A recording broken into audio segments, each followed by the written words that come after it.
Welcome to the thrilling VCSA 2025, where the top teams from South Asia have a golden opportunity to showcase their skills and bring glory to our region at the prestigious VCT Ascension Pacific.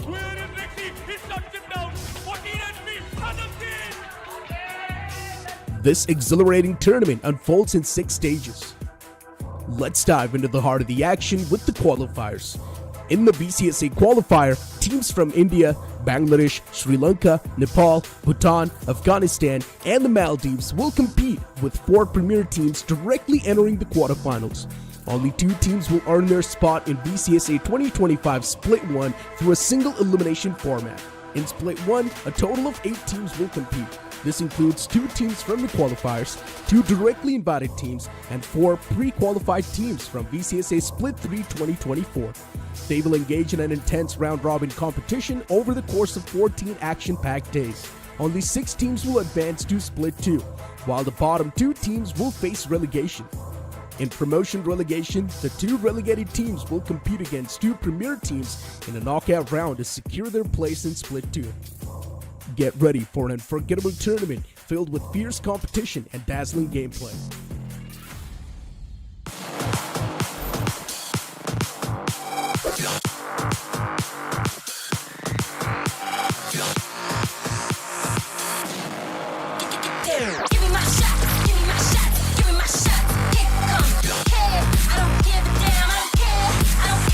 For another frag, and BTS ahead of the support, and offensive board.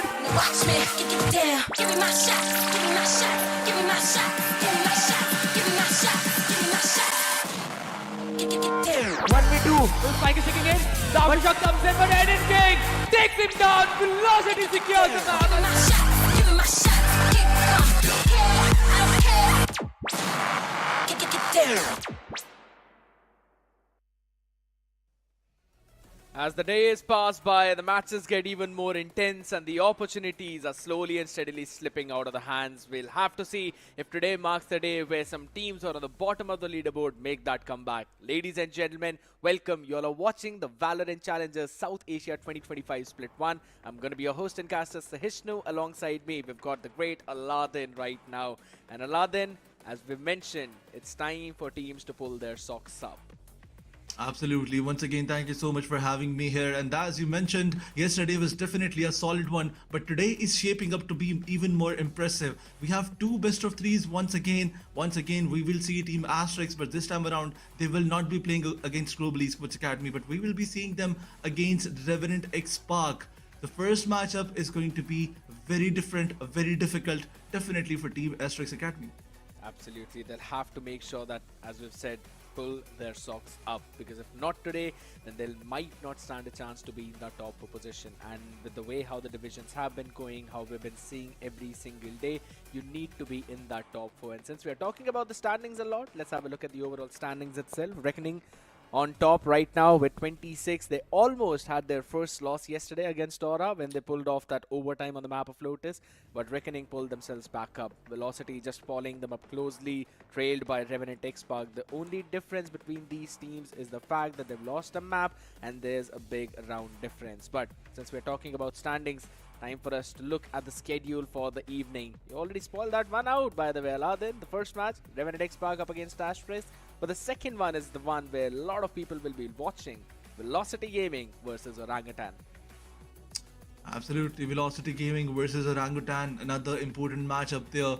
Orangutan, they won their previous game with the 2-0, and then they lost when they played another one. But this time around, Velocity Gaming, the way they played previously, the way they played yesterday, there are a lot of question marks out there. There are a lot of questions out there. Team Velocity, they struggled in their first round and they lost it. I mean, even when SK Rossi was there in the interview, he did mention that he did not prepare it, and that's why we lost it. Yeah, he did mention that out. They were just not ready for the map of Abyss. So that's probably going to be one of the permanent bans for Velocity. If not, then you know which map to play to eventually gain the advantage. So at least you steal one away from the other side. But I'd have to say that it was still a pretty solid performance from SATUL2. But another team that has been performing really good has been Revenant Esports. And this is the reason. Deathmaker, Aziz, Raw Fuel, Georgie, Antidote. The big brains behind all of these 4 powerhouses in those firepowers, you know. Anti has been pulling the strings so very well with his team that he knows, regardless of what happens in the entire game, he is going to give out a call which his team is just going to trust blindly. And that blind trust is what makes this team unstoppable.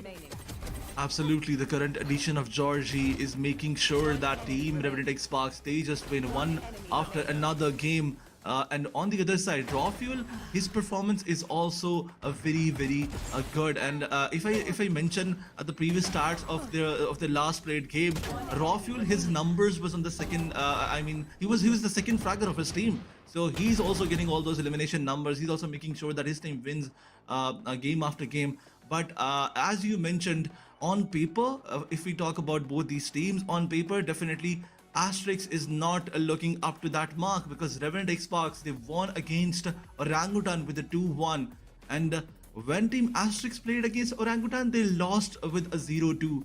They were unable to get even a single map in their favor. Yeah, and they also brought in a change, right? River played on day number 1, but after that they've added Simple.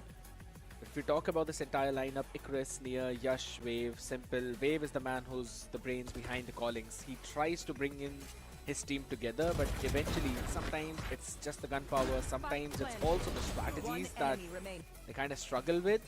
But one thing is for sure, that apart from all the jitters that they're facing, they're slowly and steadily going to move forward. I do have that trust on this team with the way how Yash performs onto that phase, and also in terms of the duelist role itself, he's been doing a fantastic job. And also, I like the ideas that they bring on table. Whenever we talk about this team, it quickly reminds me that this was the first team that brought the Tejo breach in South Asia. So they're still, I would say, in the right direction. They're moving in the right direction. The only thing is that they need a little bit of that push. And I think so Wave should be able to do that. Absolutely, Wave and Nier, both of these players needs to do that. They did bring the Breach Tejo composition, but unfortunately the Breach is unfortunately the Tejo is not doing good at all. Nia, he's that player who usually plays Tejo, and he's struggling when it comes to the game.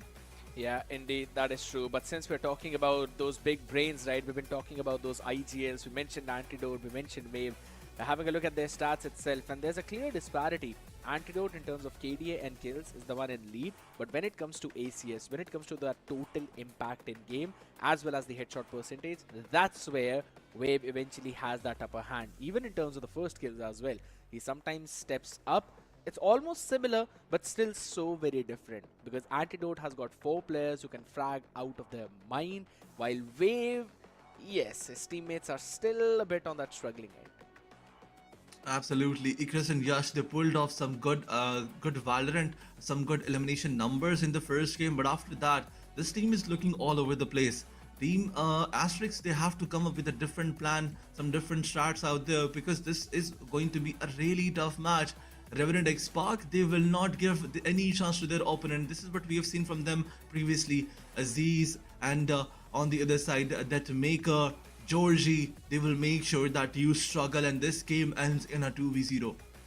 That's again Revenant XSpark for you. Every single map that we've seen this team play on, it has been not just domination, it's been a good Valorant play, but has always gone in their favor, right? Apart from just one map of Lotus, which also was overtime if I'm not wrong for this team, they were still able to close it out. Or rather, yeah, it was that one map of Lotus where they were playing against Global Esports Academy, and Global Esports Academy won that map against them 15-13. But the point still remains, it was still an OT. So eventually, if you're playing on a map that goes to the overtime, that means you could have closed that out, barring just a few shots here and there, maybe a couple of rounds left and right.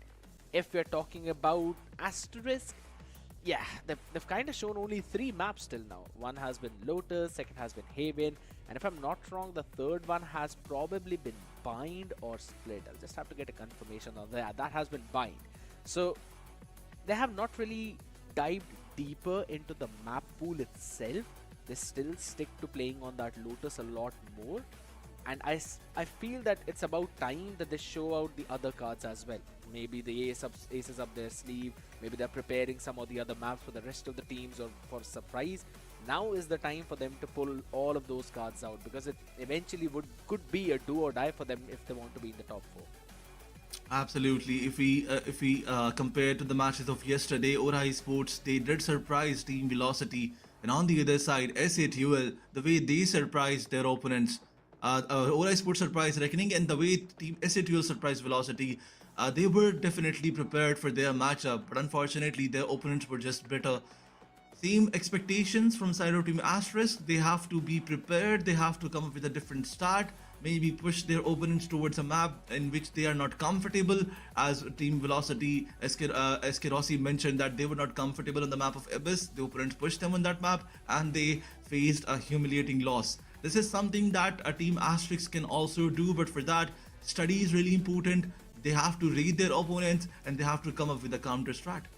Yeah, exactly, because I'm pretty sure we're not possibly going to see Haven in terms of the map veto itself, because Asterisk, you talked about embarrassing losses. Asterisk, they went 1-13 against Orangutan, but since we're talking about that, let's have a look at the veto itself. It's Pearl, Lotus and Abyss. Pearl is going to be the pick of Revenant Esports, Lotus for Asterisk, and Decider comes down to Abyss. Understandable, because we have seen so many times the bans being there on the map of Split, be it on any other map, right? And obviously Haven should technically be out of there.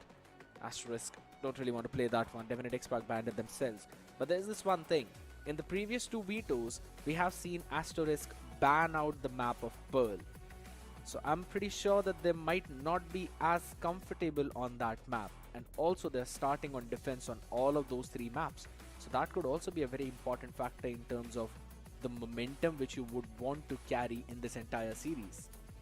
There's one thing that I want to mention about Pearl is, although everything else is just normal, but Georgie bringing in that Reyna in 2025, that's something that was very controversial previously when he played Reyna. When he picked Reyna, everybody was saying that why is he picking Reyna? Reyna is just a duel who depends on his aim. So Georgie, is he gonna go with another Reyna pick on this map? To be honest, I really like the fact that you've pulled out this one conversation, because when I'm checking the record on Pearl for Revenant Esports previously, yes, they brought out that Reyna. It was a very nasty play, right? Whenever it was the entire team which was playing as a well-knit unit. The scoreline was 13-9 against OG. So your question about Georgie pulling off the Reyna one more time, I think so he can. Because when it comes to aim, he was doing a fantastic job. I still remember constantly pushing out of A main. He was taking down Venka again and again. So the idea is there behind those plays. And the best part about this team is they adapt really well. Antidote understands the kind of setup enemy is going with, and he quickly prepares a counter setup for that. And he always trusts his teammate. The trust is the main part about it. Georgie, if he loses the A main duel once, it's fine. He will still ask him to go one more time, to go for the exploration again, try to find a pick. He dies again, totally cool. Go one more time. You go until you get the win. And that is the mentality which makes Revenant Esports such a solid team. Absolutely, and as I'm seeing the stats that I made myself previously when these players played against OG on the map of Pearl, there were 4 rounds, 4 close to thrifty rounds, 3 3Ks and 1 4K. And from these 3 3Ks, Georgie was there to do one of them, and 1 4K was there from his side. So he is pretty much solid on this arena, as you previously mentioned. But on the other side, let's talk about Agent Pool Pearl. Revenant Esports, they picked Reyna one time, Jet one time, KJ, and then Brimstone, and then Sova. This is the same composition that they will probably go with. Yeah, absolutely. As you mentioned, they've played Pearl once only, so of course this is going to be the composition. Maybe they can pick this one up again, because it has found success. It was against Orangutan as well, one of the most solid lineups out there. But also I want to bring the focus down onto those top 2 duelists, right? If we talk about Georgie, if we talk about Aziz, they both have been performing really well. But let's just talk about the big brains. Let's just talk about the main man who has been pulling the strings of this entire team, Antidote. plays on those smokes, has played a couple of games on Omen, a game on Brimstone, and has also played a game on Astra. And he has been looking crispy on all of them. And fun fact, this Brimstone is not on Bind, but rather it is on the map of Pearl itself. I mean, a lot of people, they like to bring Brim on this map, as this map is it has those corners where you can smoke off all the angles and make sure that you enter one side, at least you hold one side with all those smokes. But let's just move forward and see what is going to be that composition. Are there going to be any surprises from any of these sides? As we did mention that Team Revenant Esports, as they realize that their opponent are not that difficult for them, they will try to experience, or they will try to explore, they will try to practice different things. Highly possible. I mean, they would probably, or rather, maybe it could be the case where they might just lean back a bit and be like, you know what, sure, we're gonna just play it up. We're gonna play our game. We're gonna play it slow. We'll make sure to work around the map to see what the opponent is trying to do. Because whenever it comes down to Asterisk, Yash on that duelist role has been that spearhead. But in terms of the trading, that's where I'm kind of seeing a bit of a gap. Even when they played against Global Esports Academy, and I know I'm going to bring the Lotus map into the question again, they have seen simple outfrag the duelist of the team, that is Yash. Yes, he's good on trades, but Icarus needs to step up a big time whenever he plays onto that sentinel role. Wave needs to step up as well. I mean, he's the IGL of the team, right? He needs to answer in terms of the frag. And since we are talking about answering some things, ladies and gentlemen, you can answer this one question to stand a chance at winning 5,000 VALORANT points for the first prize and 2,000 for the second prize. The question is very simple. Which of the following teams has a full Indian roster? Revenant XSpark, S8UL, Revenant Esports, or Orangutan? If you have been watching VCS Split 1, this is super easy to answer. Just scan that QR code, answer the question. The one who answers the maximum questions throughout the week will eventually stand a chance to win 5,000 VP. And the one who's close second will eventually get 2,000 VP. Unfortunately for me, yeah, I can't buy myself. That guy's Can we give a hint to all our fans, all our viewers? Nah, the hint is not going to be that obvious. That team is playing today. So I'm just making things easy for you guys. That team is playing today. So just have a look, answer, and get a chance to win your share from those 7,000 wild points. But let's move forward. We did saw the agent composition. We did talk about that. What are the agents that these players are going to pick? Venka, definitely he will try to explore different stuff. Aziz, he probably will go on his default jet. Raw Fuel, he loves to play Sova. Georgie, is he gonna bring Reina or is he gonna bring Phoenix? This guy he can pull any card out there, and you will be surprised. Ratmaker definitely loves to play KZ and NT on that Breamy boy. Now, here's this one fact that you just mentioned, Deathmaker playing on that KJ. I wanted to talk about it a bit more. Last year, we saw this man frag out of his mind when he was playing under the leadership of Helef. When he was on that duelist role, he was playing Jets, he was playing the Rays, he was constantly going for those entries. That was a very flashy Deathmaker. But right now, Sentinel is a very different role from duelist, right? Since we always talk about how Sentinel needs to play back, he needs to play a bit more safe, you're forced to go on those lurking plays, you need to make sure that you stay alive. And I think so Deathmaker, he's kind of struggling on that a bit, and so could be the case with Icarus himself. That man has played 3 games, in Game 1, Game 2 and Game 3. Yes, his stats seem to increase in terms of those KDA, but you see the ACS around stagnant. It's absolutely fine. Damage per round, that's where the problem begins. 138, 114, 135. Now that's not the best stats out there. You need to raise that bar up. You need to try and bring those stats up, and whenever you play on a sentinel role, your most important job is to first stay alive. Second, if you are being put on that lurking role, that's when you need to move around the map. You need to find those timings. You need to take those advantageous duels. Sometimes you need to dry peek certain angles. And in order to peak that, you need to have that confidence. And I think so Icarus is lacking on that confidence a bit, Aladdin. Absolutely, but there's one more thing that I need to mention. It's the performance of Yash. If you look at his stats, you will realize that all numbers are not in attacking but in the defense side.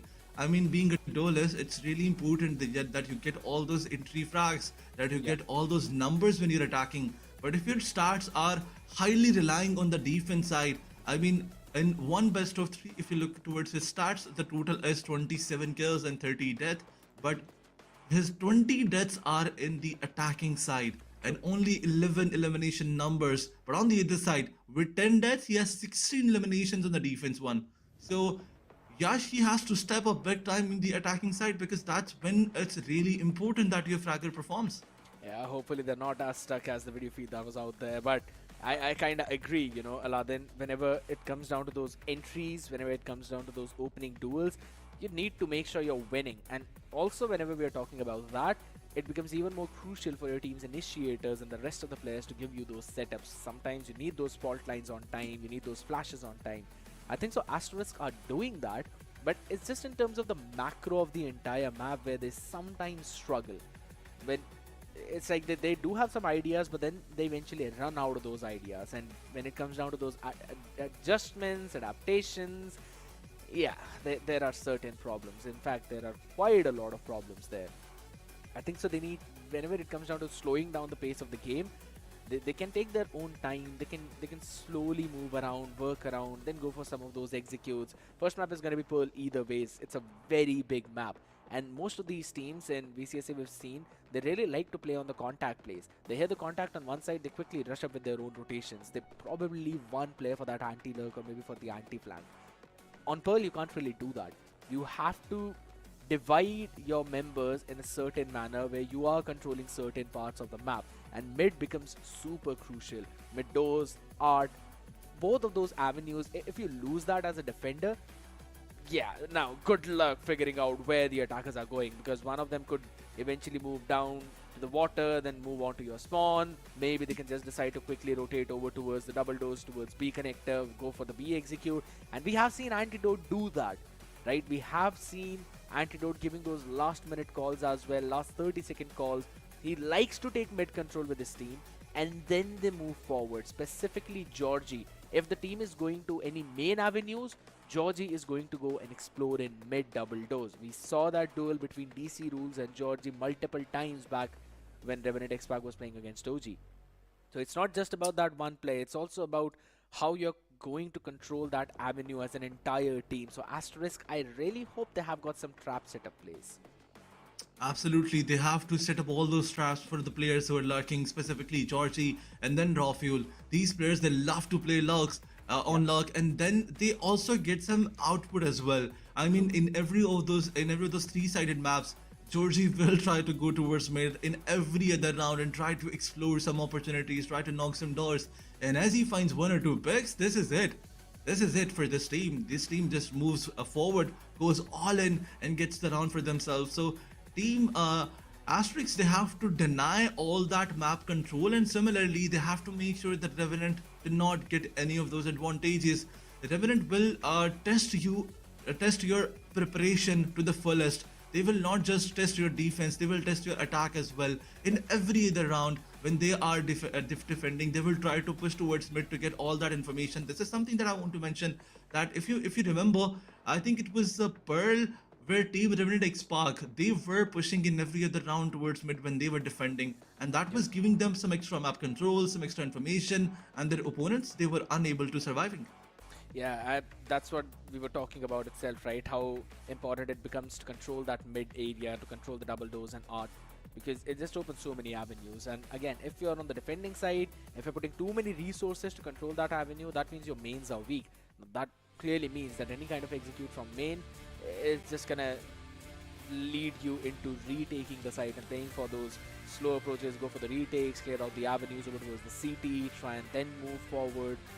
There's so many things. It's again a game of chess after all, Aladdin. We always talk about this, that in terms of those 12 rounds that you are 100% playing in the first half, you have to understand how the other team is calling, how they are pulling their own people towards one part, how they are trying to force your people to rotate on one of the extremities of the map. So these are the things that you as an IGL have to focus, and that's also one of the reasons why we normally see IGLs being on the bottom of the leaderboard in terms of those frags, because you talk about Wave, you talk about Antidote. Yes, both of them, they mostly play on smokes. Their main aim is to stay alive, but also at the same time, they kind of really want to just, be that big brain for the team, be in the position where they can give out those calls. Now, it's gonna be even more important for both of them to eventually stay alive, call for their team, and set them up for success. Yash has been getting successful. River, back when he was playing on Breach, he was setting his team up really well as well. I remember he's got some good amount of assists in his pocket. But Simple also needs to do, if not the same thing, better things than what River was bringing. Eventually, it's the map of Pearl. Aladdin, I'm just going to ask your predictions. Who do you think is going to win now? Before I talk about that, let's talk about the Asian competition. Revenant XSpark with no change at all, and on the other side, Asterisk. They're trying something new. Not new, but they're bringing something different. ISO, Yoru, and Teho composition. I'm pretty sure that you are happy with this one. ISO Yoru comp, yes, I love that. Into the Teho as well. You've got a lot of utilities to work around with, and then a chamber, of course. We remember that there was a chamber pick in the Orangutans match as well. So you've got at least that one get out of the jail free card with the rendezvous. And also that alarm bot at least is going to cover towards those double doors. Asterisk, since they're starting on defense, it becomes even more crucial for them to try and at least end things up at a 7-5 or an 8-4 if they're feeling themselves. But in terms of the duels, that's where we've always seen Revenant XSpark shine. That's where we've always been witnessing the entire massacre of Aziz, massacres of Georgie. You've got to shut those two people down in order to slowly creep up in terms of that victory. Starting with a very widespread set. And funny enough, Yash is actually playing in mid. Alright, Wave is also going to join him. And as we've always seen, Revenant XSpark will try to prioritize that mid. They're probably going to start there. Unfortunately, there's going to be a technical pause, but don't worry. I know that the backend is trying to quickly fix that issue. They definitely will fix that. But it gives us enough time to talk about this entire lineup itself, right? In terms of the agent select, Icarus on the smokes this time, and Wave, he is playing on that chamber. So the one who's giving the calls, while also being in a position where he will probably use operator most of the times, if not at least the tour de force, you would require a tremendous amount of concentration. I mean, no change whatsoever in all those rules. We can see Icarus playing smokes. This is something different that they're doing. On the other side, Wave, who loves to play smokes, he's not playing smoker. So this is the change in rules. And then, apart from that, there's no other change. But Team Asterisk, they have so much utils to play with. If they time it correctly, if they use it correctly, they have so much utils to stop all those aggressions. And on the other side, if they convert 4 to 5 rounds in the defense side, they can get a lot of other rounds in the attacking side, because they have so much utils to play on post-plant situations. I agree. Whenever you pull out an Astra and you've got a Teho, that means you're playing for the post plants. Plus, they've also got a couple of undercuts as well to pair it all up with. But it's again a very dual heavy composition. Aladdin, whenever we are seeing a chamber ISO Yoru, that means the team wants to brawl it out. They want to force the fight on certain avenues, and you would not really have a lot of flashes to clear them. But at the same time, you'd have to be confident in terms of taking those fights. Because as I said, you don't have a lot of utility to clear every single avenue, to clear every single angle. Now that makes those lineups even more crucial. Simple would need to know how to go for that flash and dash combo, those flash TPs combinations. He needs to pull a rabbit out of his hat, man. He needs to be, you could just say, annoying on that Yoru. But for now, we're going to be starting things off in mid. The undercut comes up early, pairing it up with also the guided salvo. That's actually a pretty nice idea. They do a good amount of damage. There we go. First contact taken, made Aziz a bit chunked down out there. And it's again that mid control, that mid presence we always talk about. But Wave, my goodness, he's just taking it all onto his face as Georgie shuts Wave down, quickly moving forward. And with that overheal, you know this Reyna gets even more deadly in pistol. Absolutely, Rawful was sent towards the B side to take all that information. Nobody's coming from that side. But look at Yash. Look at Yash. He was just better for one. And he gets taken down. And now rotation is being called towards the B side. Once again, Ecris is still there. The most important factor. He has to take one down before he goes. But unfortunately, Oh he my gets taken God. down. And Georgie, what is he doing? Through the smoke. Onto the head of Neo. He was not expecting this at all. And not us as well. We were not expecting it. And now, as the situation, as the responsibility lies on Simple, I think this is close to impossible for this player. A 1v4 in this situation, he cannot do it. Ace. Can it be an ace? It absolutely is! What a way to start things off in style, Georgie. Pushes it down to ace. I remember Shadow was also mentioning the same thing, that Georgie gets activated in pistol rounds. It seems like he's just untouchable, unstoppable. And that is exactly what's happening. All the 5 kills going in for this man. It's just 1 assist of Deathmaker. Apart from that, none. And this is the overheal factor that always comes into play. He always buys an extra Devour. Does not go for the Leers. And he just makes sure that he is constantly taking those duels and healing himself back up. But since we're talking about that, Aziz quickly finds one. It's again an anti-eco round coming in for Revenant Esports and Asterisk. Even though they're trying to hold things down, they're trying to take those individual fights, and individually they are falling. It's not one, but rather all the players who are holding down this ace side. It's just down to Icarus now. Everyone's just gonna hunt him down. Yep, he's got absolutely no chance. Maybe one, absolutely not. Aziz gets a 3k in this round, building up onto that Blade Storm as well, side by side. Georgie, he had 5 in the previous one. He was 1 away from his Empress, and he's still 1 away from his Empress. If you do remember the previous game between Revenant Esports and Orangutan, Georgie did the same thing. He started the round, he started the map with the 4k, and this time around with an ace. Clearly putting all that pressure on their opponents. And once again, the tech pause, something that we all hate, is there. A time for Team Asterisk to reset. A timeout without actually taking a timeout. This is what I was mentioning yesterday. Technical pause is actually Valorant gods favoring all those streams who are struggling. Because it does give a bit strategic a timeout to them to rethink, re-strategize, and on the other side, it does break the momentum of the team who's performing.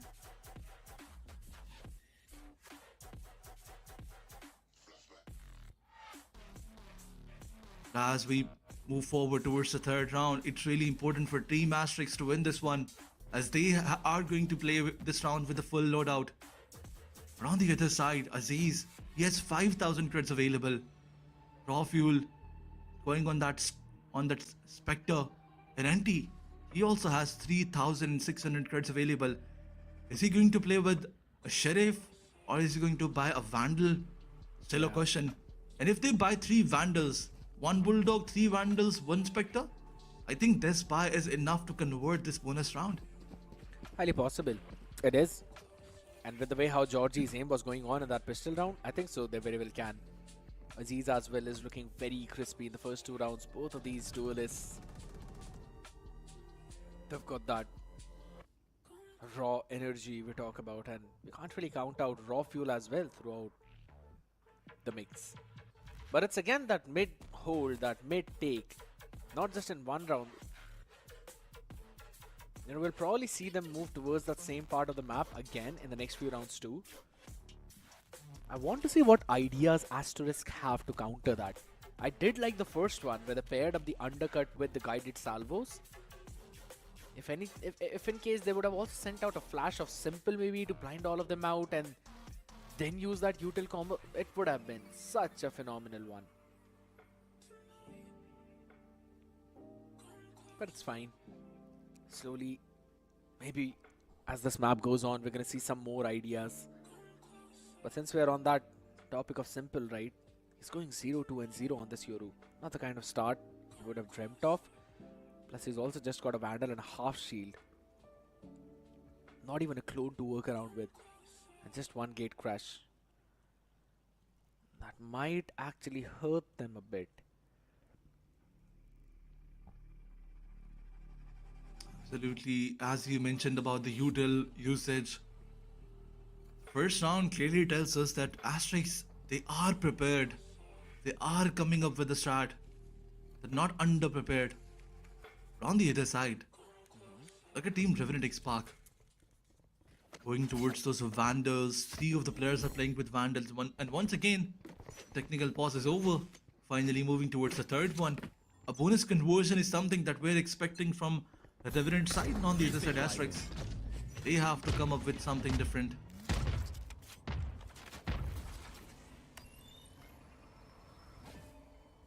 Just holding it down. And exploring the mid one more time. Raw Fuel will just hold down that A main. While the rest of the players, they think that maybe Asterisk are going to make a play in towards mid. That's just not happening. And on the reaction to that drone that went in A main, they've quickly taken care of the alarm bot and double doors and are moving towards art. This is such a good trap play. The flash goes out perfectly and that's the first break. Simple, not just one, he makes it 2. Aziz up close though, was unnoted, and with that found another pick, but Raw Fuel, he wins out the duel against Near. They just wiped out the side clean of all the defenders. Now my question is, why did Near move back? I think so it was because Aziz found the pick of his own, and on the back of it, Raw Fuel just found a timing onto that man. Absolutely. I mean, that was the most important position. It could have turned the table. But for now, situation is in control of Team Revenant XSpark. 3v2 situation it is. Both the players are coming towards the CT side, slowly and steadily. But Raw Fuel, he has the idea. Aziz is still there. Icarus, as he finds one. Are they going to turn the tables? Not sticking. They don't have enough time. And look at Aziz, his position is so good. Oh my god. Team Revenant XSpark making it look so easy for themselves. Converts the bonus round, and pressure is definitely gonna be on Asterisk. Aziz, my man, just found the perfect timing possible. Utilize the smokes of Icarus against their team. The reposition was phenomenal. You could also they kind of used Deathmaker as the bait, while Raw Fuel was just controlling the main. Now that's the main part about it. They've showcased their presence in mid, they've showcased their presence in A main. Now they're moving towards B. That is the weaker side. Asterisk are playing heavy mid. They realize that it's a full-fledged B execute. Now Georgie sends out all of his layer. Raw Fuel picks up Icarus. In the meantime, Simple quickly grabbing that weaponry. Might actually change the round. Target down. But it's all about timing. Yash with the Guardian that he pulled out. He will land in one more. Noted the possession, but Antidote goes unnoticed, untouched. And as you said, goes in not just with one, but rather 4. Oh my god. Man, oh man, what have you done, NT? 4 of those players down in a 1v4 situation. In fact, in a 2v5 situation. Asterisk, it was their round. It was supposed to be their round, but Anti, what a performance. We did mention that Anti was the weak link of Team Revenant XSpark. But is he really the weak link? I don't think so. But once again, Wave this time around, pushing forward, takes one down with the operator, falls back. A lot of util dump was there. The undercut being used with the guided salvo once again. It confused Revenant XSpark. And as Georgie is down, Raw Fuel is also low in HP. Drawn towards the mid from Art to take all that information. But look at Deathmaker. He's wrapping around. Yeah, the timing is in his favor. They've got no idea about him. He should be able to catch maybe 1, maybe 2, but he's going all the way towards spawn. That is so bold. It is going to be a hit towards the A side, but it totally depends. Near's attention. It was already grabbed by that owl drone. But at the same time, there's another lurk play coming in from Simple though, but Deathmaker finally finds out the first one. Wave answers back quickly, finishes Deathmaker out, but they execute already beginning. Near answered back on the other side. Simple He did not continue on that flank, instead took the TP back to the side. I don't know why he did that. He could have had the perfect timing, but it's fine now. Icarus has got the opportunity as the dimensional drift will give out all the information. Icarus, you need to catch raw fuel. How did he? Oh my god. Why are they finding those timings? And Simple just disrespects Antidote. Comes out of the ult in front of him and just puts a shorty in his face. Raw Fuel's repositioning should be noted, maybe not, but with this pick he should be, but the Fuse was stuck entirely as Icarus will win that last duel too. Will do that eco damage on the way and pick the operator up. What a round from Asterisk. Absolutely, Asterisk. They were just taking all those risks. Another round in their favor. Oh my god. That ultimate on the face of that player. That ultimate on the face of Anti, I believe. But look at this. Once again, a util heavy round. Some rotations were there. Some wraparounds were there. But Raw Fuel, as he found two, unfortunately, is open and diffused. And once again, the same start. Cluster towards the A side. The information is there. And Raw Fuel, he found one and finds another. Asterisk. They were trying to put all that pressure, and once again, as Nair finds one, he did fumble a lot, and Aziz, he gets traded as he found one. But look at this, Simple is still alive. Look at this. This angle was unchecked, and Simple, he found two of those players from here. A 1v2 situation. Deathmaker, he does not have any idea where Icarus is. Oh, I kind of wish that they would have doubled up together, but it's fine as Icarus will find an unaware Deathmaker and finish him off. What a round from Simple. My man is standing up to the name that he's using. Standing in pit, catches the first one, answers the second on Raw Fuel as he was trying to peek him. Then Antidote gave him another individual. And that was the spike down as well. He had the perfect gate crash, used it to run out, and he's just two away from another dimensional drift. He used it just in round number 5. That is utterly disgusting play from Asterisk. The Tour de Force coming into play as well. A lot of ultimate. This is a very ultimate heavy round now. Yash quickly pulls in Georgie. It's been super solid in terms of the duels. The reposition. Not that good, Georgie. Wanted to go, but there's another one. And this time, Simple's been put to his place by Deathmaker. Shuts him down. The jiggle just did not work. So, eventually, it's down to a 4v4 again. And there's 3 ultimates in play for Asterisk. They've got the Armageddon. They've got the Cosmic Divide. Standoff between Nair and Aziz. Aziz slowly and steadily trying to move forward. But Nair is still there. Aziz goes for a jiggle. But unfortunately, the opponent survived, and once again he's falling back. Space taken. This time around, damage taken, yes. This time around they're going towards the B side. But Icarus, he does not want to leave it. Marks on the map clearly tells that the players are trying to reposition. 30 seconds left. That is so bold from Nair. He cleared out the entire B, so Icarus knew that his hit is from main, but he's only good for one as Nair's answer back quickly. It's still Raw Fuel. 2v2. Holding down the board. Double tap. Not yet available. Sends out the undergut. Trying to go for the spam anti. God. Just 5 HP remaining. He's lucky to be Raw breathing Fuel right has now. the ultimate. Exactly. Fave. He needs to be the key. He needs to be the main man. They've got no clue. It's not just Raw Fuel. It's even Anti who's basically got the ultimate. Now the first tap comes in. There we go. The Hellfire out there from the heavens trying to stop the diffuser. Yash has pushed out way too far up front now. There's Hunter's Fury as well. That's the Tour de Force used up. He's using it. He's no idea about Yash as he takes two. Lovely approach from this guy. No one was watching him and he found the perfect timing possible. Send that diffuse to him as well. He can build up one more for his ultimate. Asterisk. Seems like they've done their homework.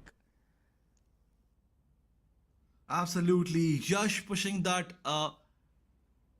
He did not just took the round, but 2 of those ultimates as well. I mean, The Hunter's Fury was there, along with the Orbital Strike, and Yash made sure that Team Revenant Xbox, they do not just lose the round, but they lose their ultimates as well. But Team Asterisk, man oh man, they do look prepared. Once again, no fumble at all from his side, confirming both the frags. There was no expectation from the side of Team Revenant XSpark. They were not expecting that Yash is gonna push so forward. But a timeout being taken by Team Revenant XSpark. They do want to rethink. They do want to re-strategize. Aziz is not looking himself. Look at Aziz. He do look a bit pressured, tensed. I don't know. But on the other side, Asterisk, they're looking pretty much confident. Now here's the thing. I agree on the part where you mentioned where Yash was just unanticipated in that position, but also at the same time it was mistake of Revenant XSpark, as both of the players, they were ready with their ultimate, but no one was actually checking out that avenue.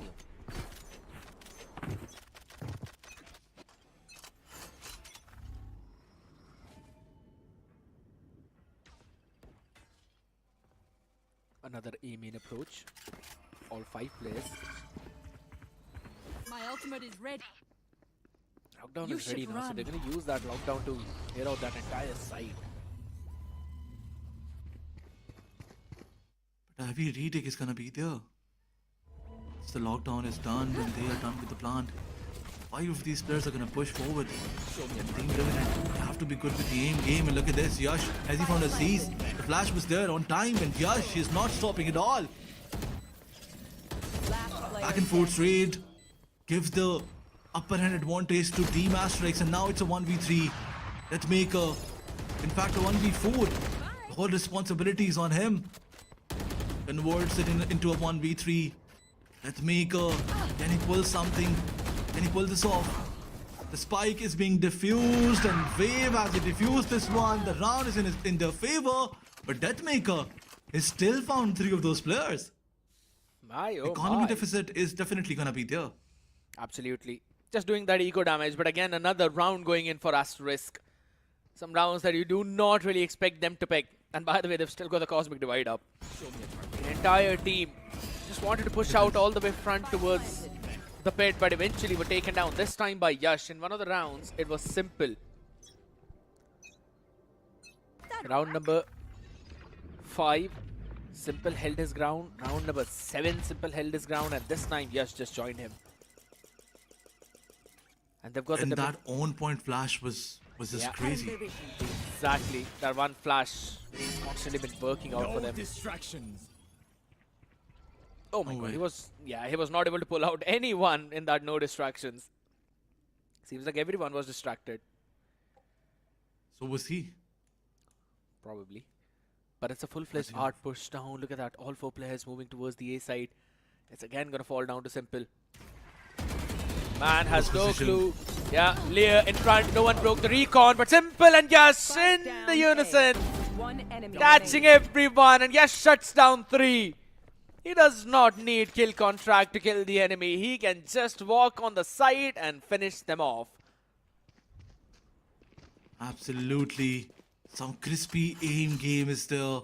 But Wave, Yeah, he's waiting with the operator. Deathmaker somehow realized now he's pulling back. 30 Probably wants to seconds save this Vandal. That He would does. be, yeah, that would be the best decision now. Just save that weaponry for the next round. It's the first time that Asterisk are actually coming in lead in this map. And seems like they've been doing their homework so well. They 10 understand the seconds left. timings that Revenant XSpark are picking on this map. They have done their work. They did see how they are playing, and they are countering that brilliantly. And I'd have to give it to Yash and Simple. My boys have been holding that A side. It's like it's under a lockdown, but that's not from Killjoy. And there we have some.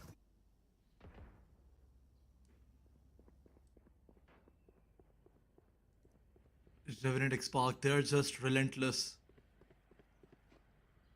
Seems like the defending side is showing some crazy and fantastic holds.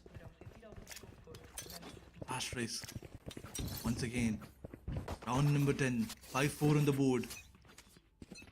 Finally, they are on that advantageous number with a 5-4 score line. But once again, look at this. Wave pushing forward with the operator. And Simple is there as well. He gets shut down, but the operator was there and Wave still missed, unfortunately. And he got picked up by Rafuel through the smokes. Yeah, he Oh my was God. stuck. And Rafuel is decided to just move forward. Catching them down one after the other. Lovely shot by Yash though. He went out a bit too far forward, and it's not just one, but rather three. And Icarus as well moves up. What a hold from Asterisk. Only 2 people, and they were like, "We're enough." Yash is just 1 point away from his another kill contract. My man has been doing insane as the fight was taken, damage being dealt. 17 HP, the reposition is perfect, but Deathmaker, can he clutch this one out? Still down to the no. 1v1, wanted the white peak, but Icarus knew better. And they've also saved the operator. 6 rounds for Asterisk. And that too 6 consecutive rounds. Unbelievable stuff. Unbelievable stuff. Incredible positioning by that player, Yash. 3 picks towards his favor, and definitely Asterisk. This is where they converted the round. Although Rafuel, he started to give some momentum to his team. But unfortunately, they had no idea about the position of Yash, and Yash, he was just crispy with his game. And once again, look at him. Some random fires were there. And he did damage Rafuel. And look at this, in kill contract, Yash finds another. That's the end. This time around, Rafuel was there and he shut him down. But as 4 of the players are pushing, Aziz found Icarus. Yash slowly and steadily is falling back. Side control is in the favor of Team Revenant XSpark. Yeah, but they've dealt damage to almost all the other players out there. Couple of smokes still. And that turret being taken down is now going to create a question mark. So Deathmaker will be moved away from the site. They still haven't planted it. Yash. It's all down to Antidote. He's alone on site. Couple of players already going in for that post plant. But how is Anti moving out of there? Contingency moving up, but Georgie up close and personal. Stinger right onto the face. Yash did not anticipate that. There's an operator into play, and Wave shuts him down. Anti will not win the fight. That was a big play. Aziz. It's all down to him. Dimensional Drift now being used up. He's got the tailwind activated. It's going to be crucial. Near, he also moves in far forward. They're creating those question marks, but they've got to move fast. As another shot, this time from Near, lands it perfectly. Deathmaker can't really peek. It's not planted for him. He can't do anything but watch the spike diffuse as it's another round for Asterisk. 7-4. This team has read Revenant XSpark perfectly.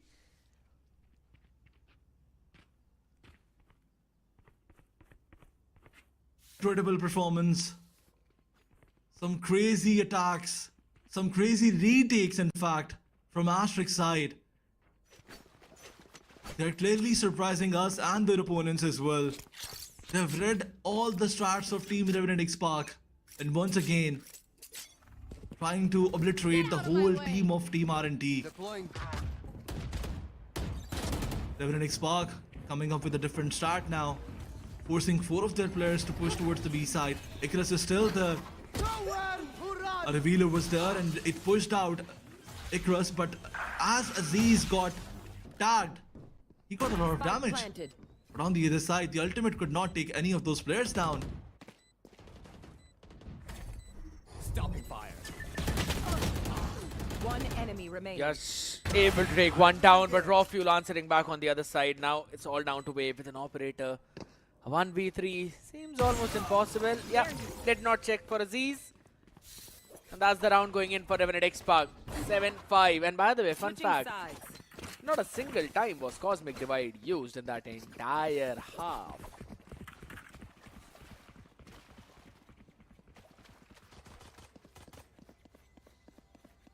Someone needs to tell Icarus that you cannot take the Cosmic Divide towards the second half.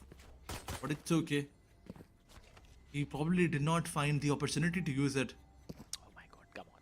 Otherwise, who knows better than the player who's playing that agent? It's fine. They might have just probably forgot. They've got that ultimate as well. But at least Revenant XSpark picking that one round and now on to 5-7. Maybe getting this defensive pistol in which Georgie has looked insane. Might be able to, a few more things. Yeah, he's got a couple of bars available. He picks the first one. Yes, taken down. Aziz as well finds another one. And as we said, it's going to be a Georgie show with the pistol, but not for long. Simple. I got the spike. The answer back as he's down to just 26 HP now. And Deathmaker is quickly running it down to maybe take some space. He's got a flash lineup ready. That's a nice flash. Not ready yet. Raw fuel just pushed back. Yes. That space has been given off. But what can Asterisk do after gaining this space? Absolutely. Two of those players are down, but on the other side, Asterisk, they have to play with their two. One NT, enemy remaining. his position was so good, but Raw Fuel making sure that Team Asterisk remember his name. Takes one pick and Deathmaker shuts down the other. Pistol round is in the favor of Team Revenant XSpark, but once again, they did win the first 4 rounds in the first half. That's Here's the something that they should not look for in the second one. They have to carry this momentum forward. When it comes down to the Vandals and Phantoms, when it comes down to the heavy guns, to the rifles. I mean, I might sound brutal, but I'll have to say it. Georgie has got 10 kills right now. He got an ace in the first pistol. He got a 3K in the next. That's 8 rounds. That's 8 kills. He's only got 2 kills in all of the other 11 rounds combined. So you're just basically calling him an eco-fragger. That's what you're trying to say. I wouldn't exactly say it as an eco-fragger because, I mean, the opponent also has the pistol, so it's still the similar weaponry. But whenever it comes down to those rifles, he is struggling. And that's not me saying, that's the stats saying it. Oh. So you're saying that the stats are saying that Georgie is an eco-fragger. Well, you're just framing it that way does not make it any better, but yeah. Okay, as we move forward, ladies and gentlemen, a bit more easy round for Team Revenant XSpark, but Asterisk. Look at where Aziz is. All players moving together. Yeah, Aziz should catch one. No, he did not catch anyone. But Raw Fuel, he did found 30 one, seconds left. found another. Spike Anti down, was there to B. help him. One The enemy spike is down, and now Simple is left. The last man standing. Anti and Raw Fuel. 4 picks from their side. Converts a round that was supposed to be theirs. But now as the situation is even, as the score is tied, things can go either way. Can definitely go either way. Couple of players still on the half shield. No, converts it to the full. It's only Yash who's running it with the half shield. It's fine as long as he's got that double tap activated. Undercut is ready to try and push anyone away from that one choke point. They've also got that Astra Star there. Oh, lovely approach. Tailwind already activated, used up. Now the smokes are going to go out. It's a good util use again. Asterisk know that Revenant XSpark like to play aggressive on these extremities. And they're just super ready with all of that. Wave is struggling, yes, 4 and 12. It's absolutely fine. He's a chamber. He's constantly trying to create those question marks around the map. But yes, of course, it'd be easy on his teammates if he were to frag as well a bit more.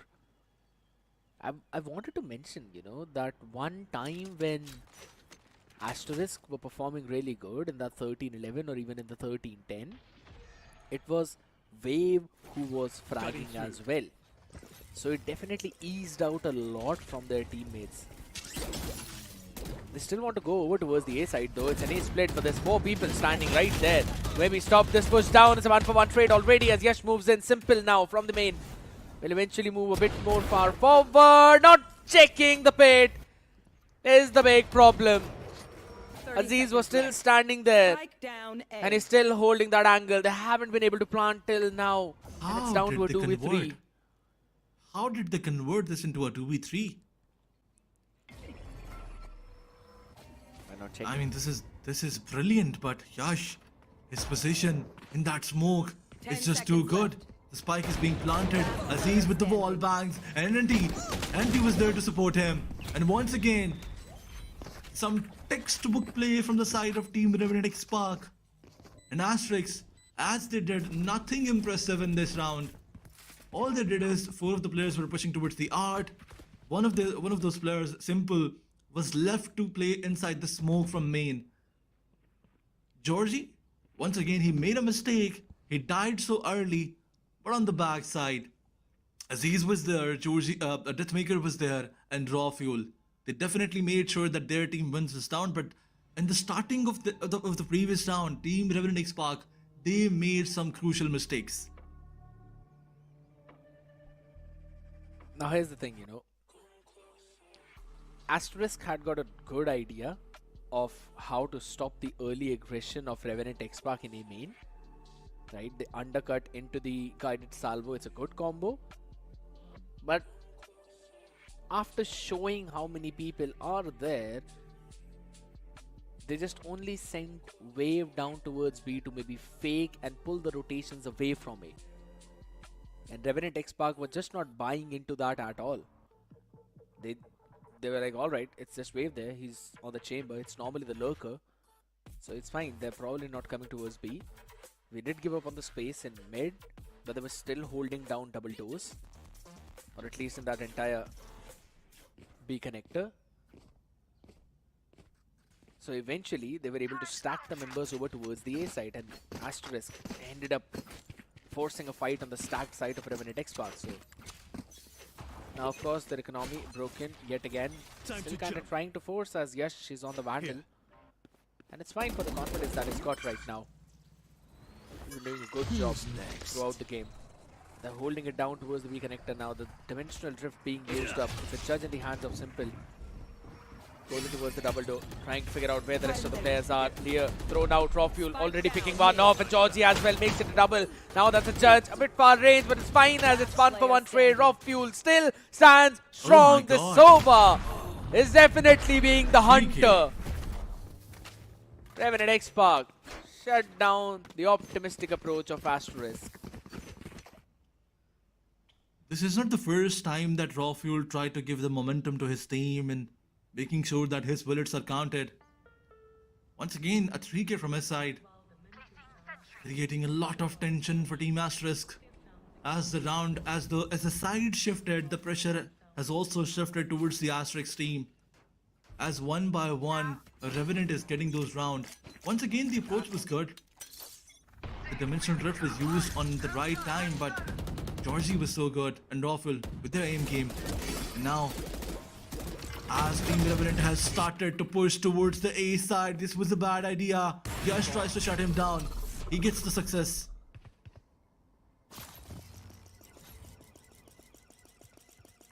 Gnarly on commitment of Hunter's Fury makes sure that a lot of the players, they get some damage. Here's the thing. Yash has got a kill contract available. Noting the position down of one player, and he's going to pull him in quickly. And that's Antidote itself, as he's found two though. As an answer, they're already ready to maybe take this one down. Anti wins the most crucial duel. Yash needed to win that one out, but he could not. And it's down to a 1v3. Something which could have turned into a 2v2. And look at the positioning of Deathmaker. He's playing all the way back in spawn. He just thinks that maybe Icarus is on the greatest lurk around the world, which he's technically not. 30 seconds left. The utils are there. So, Deathmaker, he does not have to see those angles. Should be a save. But he can save the operator. And on the other side, there's one thing that I want to mention is he's getting collateral in with the operator. That's something really interesting. And look at this. Oh my god. 10 seconds Still left. damages one. But the operator is there. Takes down the operator. Winnable? Oh my god. He cannot save it. He's taking the risk. And he saved it. Take a breath now. Release. It's gonna be the safe, tension. but what a nasty shot. He just dived Aziz there on that op. Crazy good. But on the back of it, as you mentioned, they were also able to save their own operator. So both of them are now going to be in play. Wave, he'll be using that. But here's the thing, Wave and Near, 5 and 15. Near has got just 4 assists. My man is struggling a lot on this one, along with Wave.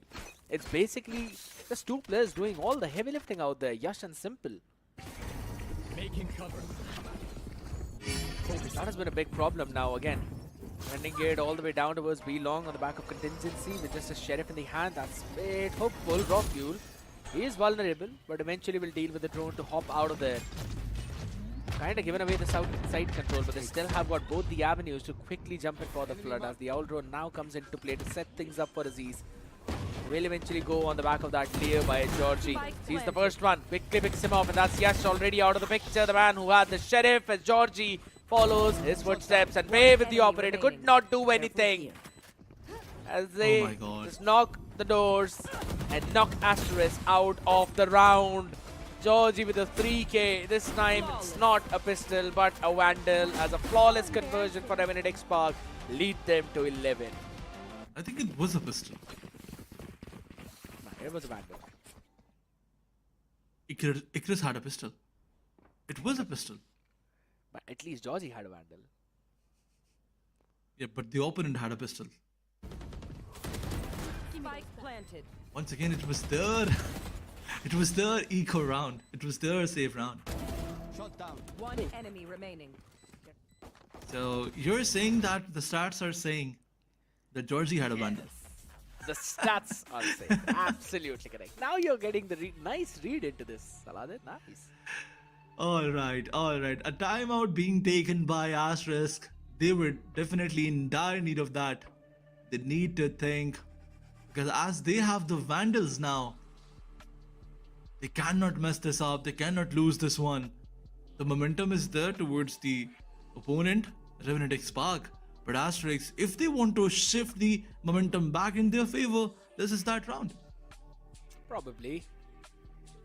Or at least I'd have to say this is their last opportunity to try and pull themselves back in this map pick, which is of Revenant XSpark, by the way. So I'd have to say Asterisk have been doing a phenomenal job. But please, Icarus, please, for one time, use the Cosmic Divide. At least someone show me you that Cosmic Divide sometime. Seems like people, they just hate that. And it's such a good util for the post plant though, but behind the contingency, Aziz in an off angle though has not been noted. He missed out on that shot, and now someone needs to bail him out as Wave will be able to shut him down. Yes, still moving forward. Couple of undercuts available for him. He's gonna be bunny hopping out after being marked by the Sova drone. Not getting a lot of information on the back of it. There's the team towards the backside as Wave catches one more, but it's Maker and Raw Fuel with a back and forth. Push their team in an advantage. The Cosmic Divide now comes into the play. But now, man, he's basically got to cross his own wall. He's The blocked Cosmic himself off. Divide, absolutely. This is what I was trying to say. The Cosmic Divide is in play, but against himself. Lectrus, he knows the position of Georgie. Raw Fuel. He's playing on a crossfire. The spike is there. You have the revealer as well. All you have to do is wait. Taking that back. 5 They're HP. not waiting. They're not waiting at all. Raw Fuel peeks out and shuts him down. Once again, all the hopes are gone now. Because Asterisk, they do not have the buy. They have to force this one out. Yep. Couple of Guardians out there. But is this going to be enough? Okay, Wave has the ultimate ready. On the other side, an Armageddon can be enough if they push towards the A side and somehow get the control. I mean, I don't want to say it, but You want to play? yeah, Let's he's play. still been struggling, even if it's just an operator in play. You know. I don't know how solid it's gonna work in this time, but Oh my god. Aziz is there. Enemy kill. Oh my god. Shuts down the opportunity that this team had. The only hope of Team Asterisk is down now. A couple of Guardians to deal with. And Georgie, He has repositioned himself a bit more aggressive, but falls back as he realizes that all the team is pushing there. He does not want to make that mistake that he was making previously. Ridiculous. Trying to cut all that rotation out. Georgie slowly, steadily moving towards that. Georgie is always in that situation where he can either kill someone or gets killed. He's never playing safe. Yeah, they converted a 4v5. They've been struggling onto that one. Drone goes out. These are the close angles at least. Yeah, Feeling set. Georgie is noted. Was not surprised with 7 Shiri, a couple of players. There we go with the Armageddon now. Simple stood in his own Armageddon though, was able to take Georgie down. So that's a good surprise. A pleasant one, you'd have to say. But there's still 4 players in towards the backside. They want to brute force their way through this. And Yash is not even joining the fight. They've only got 12 seconds remaining. They've got to go in for the plant. And someone needs to cover him. No one is covering the planter as everyone will keep on falling like Skittles. As it's raw fuel with the last bullet in the skull of Yash, who was standing as the last man. But no hero he was. Eventually, just another pawn in the game of chess of Revenant XSpark. The Spark eventually turned into a wildfire, claiming the victory on their own map. What a way, my guy, to pull it off. And I'd have to say, it all goes in the hands of Raw Fuel. He was holding his team down on his shoulders when everyone kept on falling. Absolutely, he was there to change the momentum, to shift the momentum when his team was struggling. Raw Fuel, even in the round number 10, he tried to shift the momentum with a 3k, but unfortunately, after that, Yash was there. And we cannot ignore the performance of Yash as well. In the first half, he was just deadly.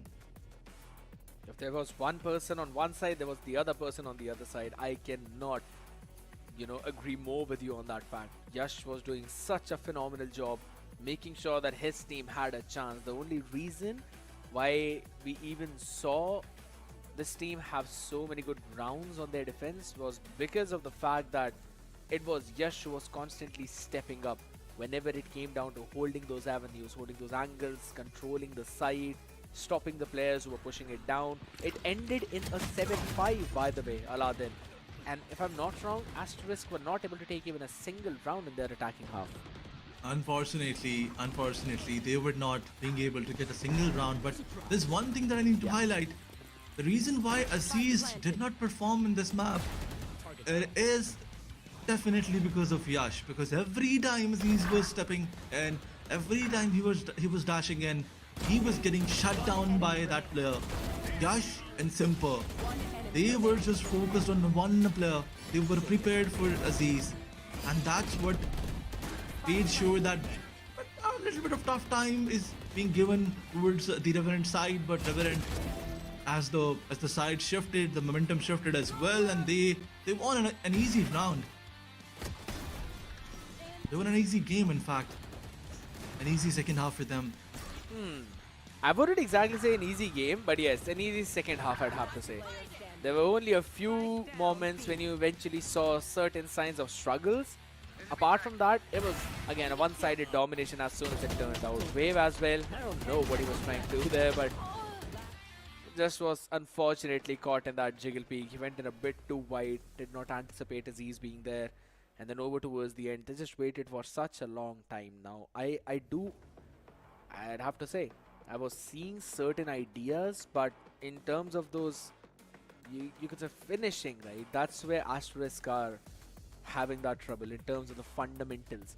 They were trying to pull rotations towards one side, but it was not working that well out because it was just not convincing enough. That's where Revenant XSpark on their defense were able to quickly rotate the players towards where the execute was going, be it towards the A side or be it towards the B side. And there was always at least one or the other player who was ready with the last stand. But let's have a look at the stats for the entire game.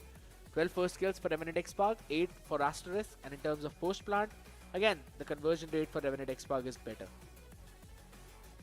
Absolutely, and that's the reason why Team Revenant XSparks, they won this Pearl map so brilliantly. And as you mentioned, the second half was easy for them. But the first half, they did struggle a lot. But as we move forward, there is a surprise for us. As this player was surprising us in the battleground, the MVP is none other than Raw Fuel with 3.1 kill death assist. What else do you need from him? What else do you need from a Sova with 366 ACS and 4 first blood? Raw Fuel was just more than impressive in the previous game. Very impressive, I'd have to say. Again, when everyone was falling in his team, he was the man who stood up front. On that Sova, definitely being the hunter who was hunting down the members of Asterisk, be it in the first kills department with 4 of them, or be it overall being the backbone of the team. Aziz as well was kept a bit more quiet, as you said. It was because Yash was there, constantly fragging him out with 5 first kills for himself, 20 and 18. But I'd still have to say, after all of that, Aziz still ended up being the second most fragger of the team. 20, 13 and 1. I mean, that's still very impressive. Absolutely. Impressive stats from his side. And on the other side, Jorsey on that train now with 15 eliminations. We will talk about him. 15 eliminations and 15 deaths. I think the most deaths from Team Revenant side is definitely Georgie's. But as we compare him with the other players, Deathmaker and NT, some crazy stats from their side. And NT, once again, lacking behind, but making sure that his team has all that util. The ultimate use was also there, but unfortunately, how can we forget about that round where Yash pushed forward? 2 of the players were trying to commit the ultimate, but they were so we can say they were so careless about all the other avenues, and Yash pushed and eliminated them. Yeah, it's again in the heat moment, in the heat awareness about what's happening in your surroundings, and they both were just ready with their own post-plant ultimates. Did not realize how quickly Yash was pushing out forward. But again, overall, it was a map pick for Revenant XSpark. They were able to convert it as well, very convincingly, I'd have to say. But the next one is where my focus is now going to lie. That was the only map that Revenant XSpark have dropped till now in an OT against Global Esports Academy. 15 to 13 was the scoreline, and the map is of Lotus. This is also a map where Asterisk have been looking a bit better, and they're constantly pulling that Breathe Stay Ho composition in the mix. So I think so. This is the map which they would be able to steal away, given that Yash plays how he's playing, but also the rest of the players need to step up. Be it Icarus, be it Wave, be it Near, all of them have to pull their socks up. Icarus also, he was there in about a round or 2 maybe max, but nothing apart from that. Just barely touching that double-digit kills as well, while the rest of the players, they could not even go to that.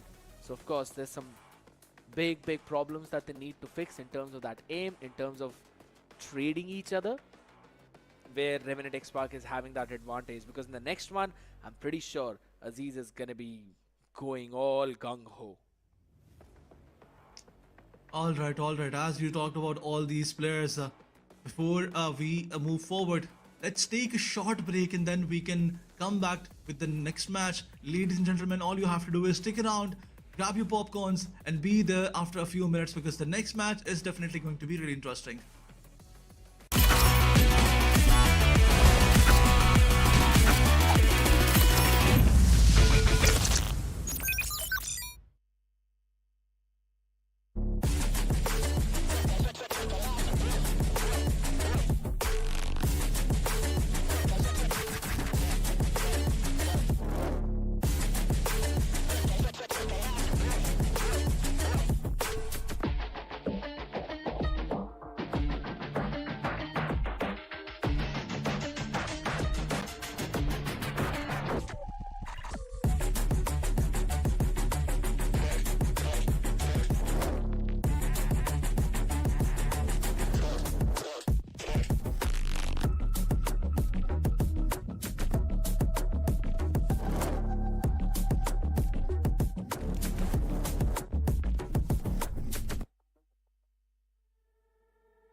There's some ray of hope now in Asterisk as they almost pulled off in the previous one, at least on the defensive side. Maybe they can now push through the entire map and steal away one map from Revenant Esports. If that happens, we'll be pushed on to game number 3. But ladies and gentlemen, to see that big story now, we'll first have to witness this entire game as I'm going to be your host and caster Skated, and alongside me, a new shiny face joining me, and that's going to be Shadow.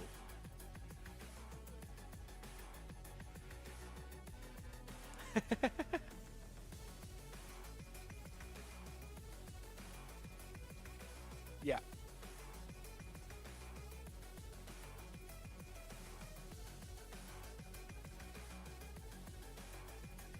Yes. I do want to see that ray of hope now being converted into the entire beam of light that's falling onto your face. But yes, I'd have to say, Shadow, I was really impressed, but only in the first half. In the second half, it was again Asterisk struggling to, pull their ideas back and maybe move forward in a way where we wanted them to win. But they were struggling so much. But I'd have to say, Shadow, on the other side, if we are looking at Revenant Esports, Raw Fuel stepping up for the team, it clearly shows you some good signs of life. Normally, you'd have Aziz. Normally, you'd have Georgie. Sometimes you'd also have Deathmaker. But Raw Fuel, we know that this man has got a stupendous potential in him. He used to play the duelist as well. A lot of people still love him, his jet. So him stepping up, it's more like, it's fine boys. On the map where you cannot pull us, I'll be there to pull the card down.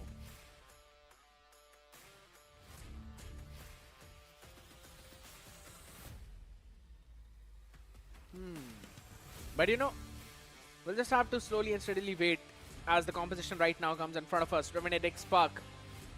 They've already played this one composition. The win rate has not been that good. They've still been kind of struggling on this, but Asterisk as well, they face the same problems. With the Wise, Raze, Breach, Teho, Omen. I always love this comp, the Teho Breach comp. On the other side, it's again the double smokes, Deathmaker, Antidote, playing the Omen as well as the Viper. Now here's the thing, Shadow, I want to ask you a big question, and it's a pretty important one as well. Deathmaker was the duelist. Now he's being given the role of a lurker. Would he be able to fulfill that? Because the last time they played, he was struggling. Last time he was struggling, maybe this time he won't be struggling because maybe there is a possibility of him rectifying all those mistakes. He would have realized what really happened wrong last time when he was coming on the same map. The lurk plays which you are talking about were completely missing. But maybe this time it won't happen. But for now, Revenant Esports, they are starting on the attacking side, and Asterisk, they are starting on the defensive side. For now, we have got 2 Ghost, 2 Classic, 3 Classic, out of which one is a Classic Half Shield with Wave, and same weaponry with Antidote, just 4 Ghost. And from the looks of it, looks like Revenant might be going for that early rebel control towards the A side, where we have a solo anchor, which is going to be Icarus and his setup. If I'm not wrong, he's not even using the share. It's only a Razorwine. He's still got the Classic though, so I think so he's probably bought one of them. Yeah. He's got a couple of Razorwines there to slow down the approach. And it's not right away a full-fledged push down on that angle. They're just slowing it down. Not ready yet. I like the idea. Wait if there's any kind of aggressive play from the defense. It's just the patience right now. Some shots being fired. Wave low in the HP. Still will win the duel along with Yash. Nice shot. Down, attacker spawn. And the man himself as he just satchels out of the harm's way. Early few picks, not even losing a single member. Lovely approach from Asterisk. Going outside of B and then just watching out their avenues. And now they should be able to hear this entire mount push. Suppression, not there. Arcros fully blinding. Just over Raw Fuel. It's been slowed down. Not the highest of the HPs, but the crispiest of the aim. Spike down, C. How much more can he do? 18 down. Another shot needs to land on his head, on his body, or on his leg. It will do as Icarus will shut down the Wise counterpart on the other side. A lot of assists on that one, but that's a much needed pistol for Asterisk. Well, certainly it was. On their own map pick, Asterisk, they're already having a very good head start. The pistol round goes in their favor, and that too in the defensive side. The way they went all the way towards the A main and got 3 picks over there, especially Yash getting 2 of his own. Now the entire eco round for the players of Asterisk and a save round for the players of Revenant XSpark. This time Revenant might be looking for a C-mount control, where we have Nier. One-way smoke is there, and Nier also has got the information. Trying to delay that push. The C-mount control has been established, but look at the proactiveness of the players of Asterisk. Early rotations coming in, but still the flash goes in, but behind that raw fuel shuts down Nier. Finds an opening towards the C side. The entire control goes to the players of Revenant XSpark. It should be easy for them to plant the spike now. 3 players into the site, 1 playing on mount, and Deathmaker is going to try and find some timing on the lurk. Couple of players going towards the waterfall while the rest of the players slowly moving in the site. Comes down to those utilities, those angles cleared. The shear is going to get activated as soon as Wave crosses that. They're actually playing on long, all the way going in for that spam with just the classics, just the ghosts. I'm not really liking this kind of idea. They're still going to try and maybe go for the defuse, stick through it. It's kind of like a one-way now. Deathmaker 33 HP. As I said, I'm not liking this approach at all. The door's going to open up. Just catches 2 before falling down. Deathmaker still will go for the single spams, and they are doing enough. Just 1 more needed. No time for Icarus to try and hold it down, as he will eventually lose the round. Only trying to catch those orbs. That's a thrifty conversion for Revenant XSpark. All the 5 players playing on mount. No worry in this entire world. Thrifty conversion for the players of Revenant XSpark. Asterisk, they got the pistol round, but Revenant XSpark did answer back in their own fashion by getting a thrifty conversion for them. Now they have got the economy as well, a full buy coming in for Revenant XSpark, but a save round for the players of Asterisk now. Sheriffs, pistols all across the board. Let's see what's going to the approach, but this time Asterisk, they are going super aggressive. They're pushing the B main, and C mount control is there, but all the trades are going in the favor of the players of Team Revenant XSpark. As simple as the last man standing. Oh Gets my one. goodness. 1v3 Simple. converted into 1v1 of 4K and maybe an ace now. Simple? Simple almost! Aziz will put this breach to rest, but it seemed that his arms were not just good, they were absolutely beast-like. Just catching those heads left, right and center. Shadow has got 4 kills right now, and all 4 of them came in the previous round. Now that's a good economical damage onto economy of Revenant XSpark, as they've kind of forced Aziz onto that half shield, or rather the regen shield. Rafuel has got his own steel garden up. So this should very well be a round where they might push it out, but it's a pinch. Asterisk want to quickly pinch the players directly outside the sea, but Antidote Aziz, they've won out their own duels. It all came down to the same thing now. It's Simple left alone, standing. Revenant XSpark, what an anti-play. If I'm not wrong, they pushed out the paranoia, and then Aziz just focused his attention down towards the player pushing outside of the B. Spike planted. Seems like a third round for the players of Revenant XSpark, like you said. 2v4 retake. Yes, I do agree that Wave is having his utility. The Shrouded Step has already been used. Dark cover, but the chances of converting this one are pretty slim. And I think the players of Asterisk also do realize that. And that's the reason they are going for a save. It's better to save the weaponry than deal with more eco damage. A good approach coming in, but Asterisk, they need to find something. They need to amp up their defense. Otherwise, Revenant XSpark will get a huge lead in the scoreline, and that's something which the players of Asterisk doesn't want at all, because this map is really important for Asterisk. They've only managed to get 1 round in now, and that was also the pistol. The question is, when will they find out about Deathmaker playing alone all the way towards the A side?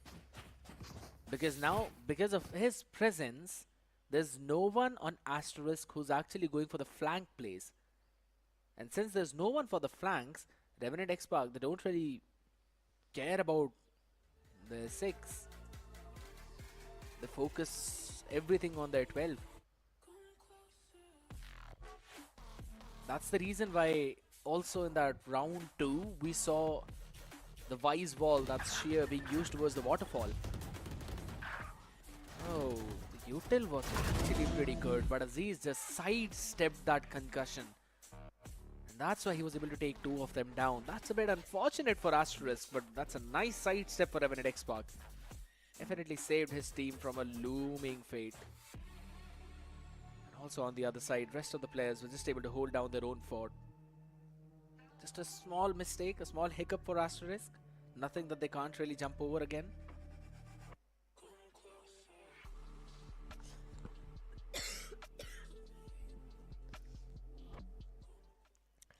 See, the problem is Asterisk, they are on the defensive side. They need bare minimum of 4 to 5 rounds. Without that, I don't see any possibility of Asterisk converting this one. Once again, like you said, a scrappy by coming in, the only win condition for them is going to be the showstopper in the hands of Yash.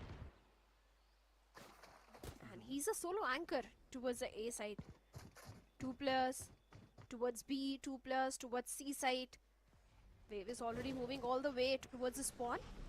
The Prowler will give the information. The stealth drone from the side of Near gets an info. But smokes are there on the back of it. Revenant XSpark are trying to execute the B side. Georgie? Yeah, I was wondering where he's actually taking that spike up after jumping up towards the heaven. But it's fine. Just holding it down now. All the 5 players will eventually flood in from the B connector as well as the heaven. Depends on the amount of utility that they've got. Steel Garden used up. Got to run away now. Antidote. Crispy with that headshot. Still controls that avenue. Got too many angles to watch out for. Icarus good for 1 as Anti gets 3, but Wave and Simple answer back in unison. Simple 1 away from the Rolling Thunder. He needs 1. Lovely flash. Fully blinding Deathmaker. There's still a smoke there. Snakebite being thrown out, but the refuse is being stuck as the Snakebite is not enough. Asterisk stealing a round from right under the noses of Revenant XSpark. And on the back of it, they've now got some crucial ultimates for the next one. Rolling Thunder, Steel Garden, Showstopper. This one's gonna get messy. Yes, 3 ultimates with the players of Team Asterisk. It should be an equalizer. Like you said, Steel Garden, Showstopper, Rolling Thunder. 3 ultimates are there. And from the shadows is also just 1 point away from Wave. The fault line, Aftershock. Lot of utils being done towards the A. And Trouble Controls is already there with the players of Team Asterisk. But seems like the players of Revenant XSpark are eyeing for the C side. Trying to get some information, but Icarus finds Rocky, shuts him down. A good banana on the back of it. Icarus gets 1 more. Antidote does get the trade, but he's the last one standing in a 1v4 situation. Not anymore, as Simple will shut him down. And the 3rd round goes for the players of Team Asterisk. For a second, I thought it was going to be an ultimate heavy round. But seems like Asterisk, they were able to convert the round and save those crucial ultimates as well. And it's not just for one side, it's also for the other side as well. Revenant XSpark, they've still got 3 of their own, and Georgie is now 1 away from his own Nightfall.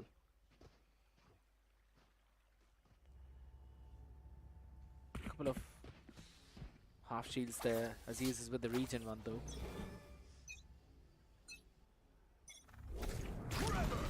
2-2-1 setup. They're still near. Trying to capitalize on the back of that fault line. Another perfect satchel by Aziz. So he's still going to reclaim that space with the Showstopper. Drone is down. The drone being sent out there. He's already figured out the position. But he knows that there's no one moving forward. Deathmaker creeping up ahead behind his Viper Lurk wall. The setup has still been unchecked.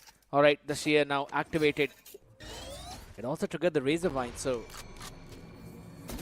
they're still sending Wave down towards the other side.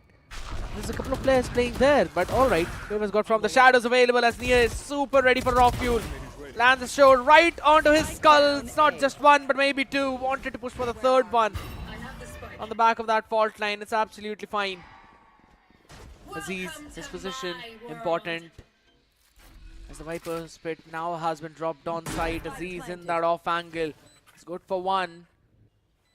The discipline needs to kick in for Asterisk. This fight in heaven is the most important one. Simple. He's just gonna peek alone.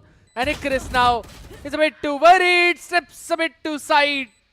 As he's not that good with the aim there. Could not readjust. Now there we go. Steel Garden used up. Yash wins out the first one. Deathmaker falls. The pit will go down. And Georgie is only running with a classic. Nothing he can do to save this round apart from a horn. The diffuse being stuck. He's got nothing left to do. The man is just gonna run away. Save that one Vandal for the next round. An ult heavy round for both of these teams. But it's still Asterisk pulling ahead. Of course, already in the lead, back-to-back 3 rounds being converted by the players of Asterisk, and still they have 2 ultimates. But Revenant XSpark, they need to figure out something ASAP. And timeout should be the way for them. They need to discuss it with the coach and realize what's really happening wrong in the attacking side. Lotus is an attack-centric map, and you should be getting rounds in your favor. But seems like Asterisk is just one step ahead every time. So I'm sure in this timeout the coach is going to guide the players that how to approach the upcoming rounds, because even the economy is also not looking that great for the players of Revenant XSpark now. Seems to be the case. This time raw fuel also not getting activated is a big problem for them. In the last one, at least he was doing something. He was constantly catching those timings, trading the players, even going in for some of the first kills. But this time, that it's just not working in the way that they thought it would. Even Georgie is struggling, not just in one, but even in the previous game. Apart from the pistols, he was not really finding a lot of success. They've still got Antidote's ult available. On the other side, Yash, Nair, Simple, all of them, they've got their own up. Armageddon's going to be crucial for this round. Though Nair is staying a bit too far forward though. Uses out that knife. Just slow the push down. He's pretty lucky out there to be alive, I'd have to say.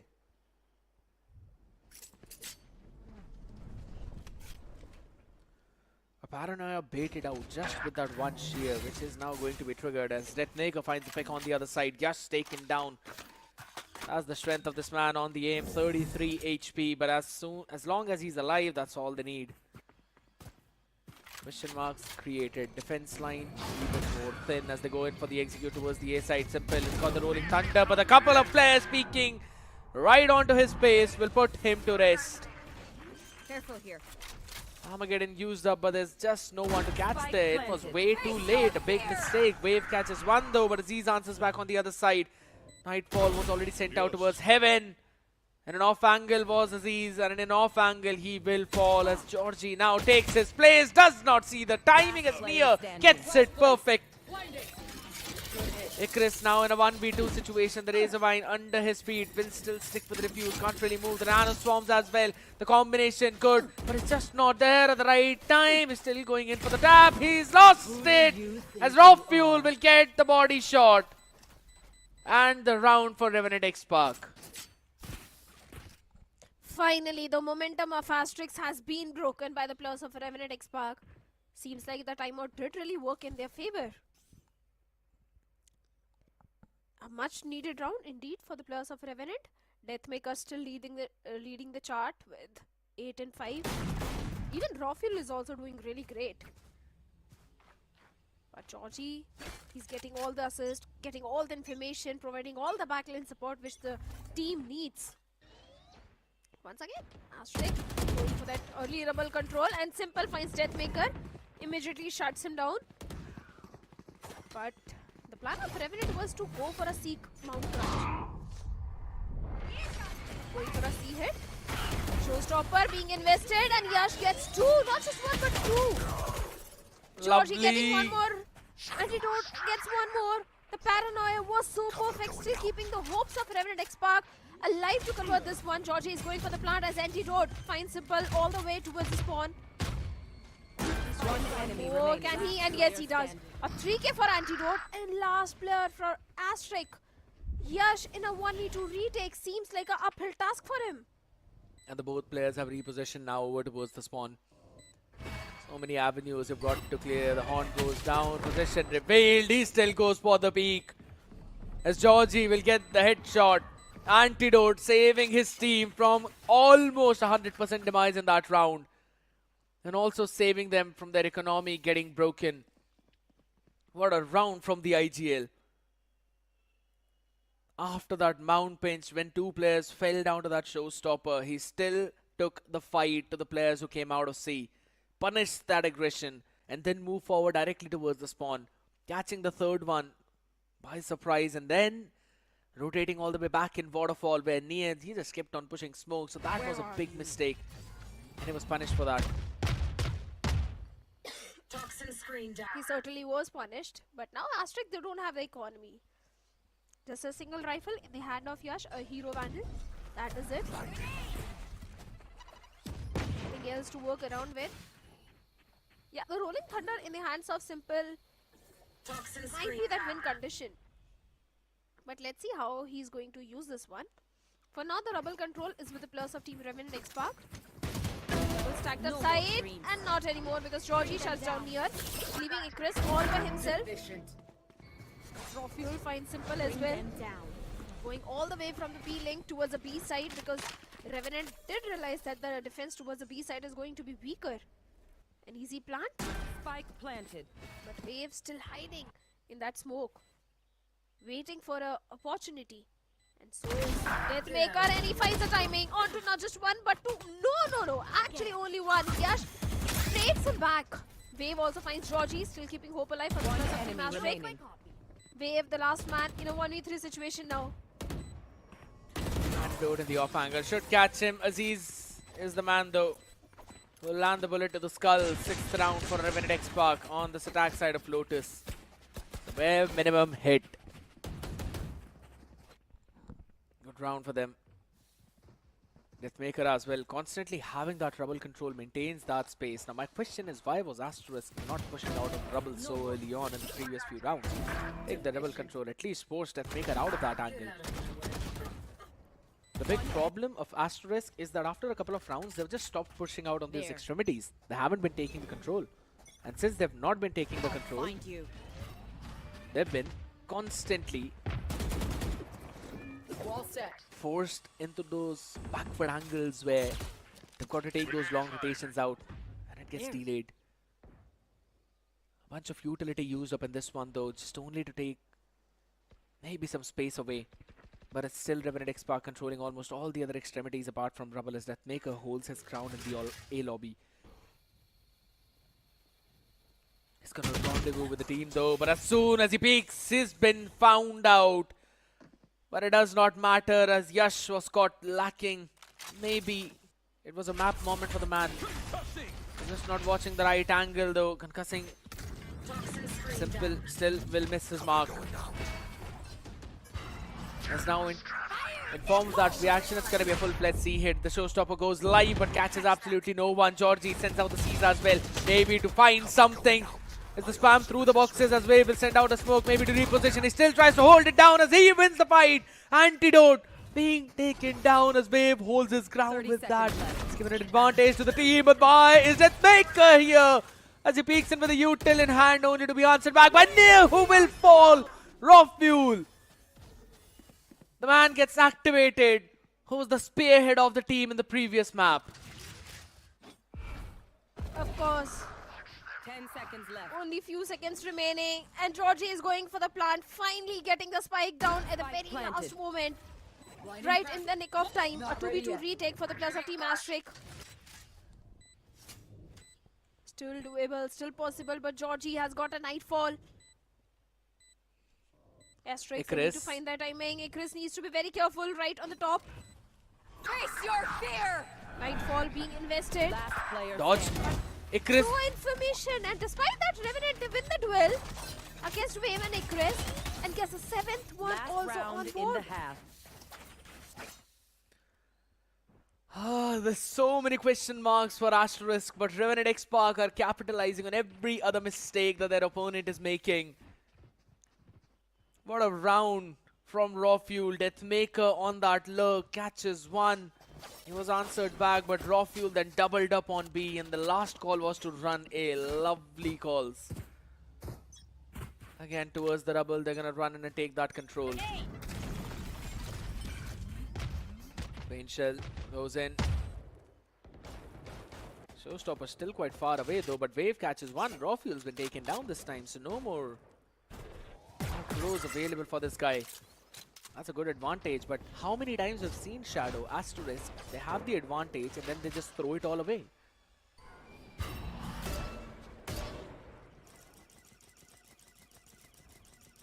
Let's hope they don't throw it away this time. One suppressed.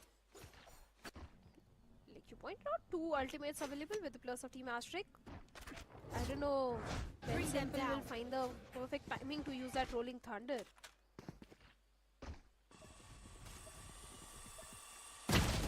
Finally, Deathmaker finds Yash. Did anticipate him. Shuts him down. The fault line is there. In the back of it, Deathmaker trying to make some sort of play, but Nier will shut him down. There. A good trade. Still the numbers advantage with the plus of Team Asterisk. The Prouro goes in. Icarus' position has also been compromised, and finally Aziz taking that double satchel entry inside the sideline. Icarus with the Guardian just shuts him down. Georgie gets a trade.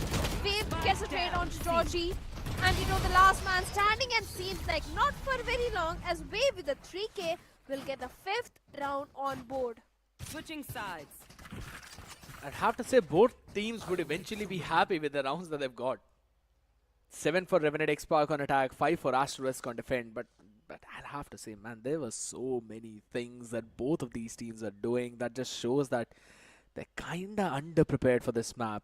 But one thing that all of you people can be prepared for is definitely the question right in front of your screen. Which of the following teams has a full Indian roster?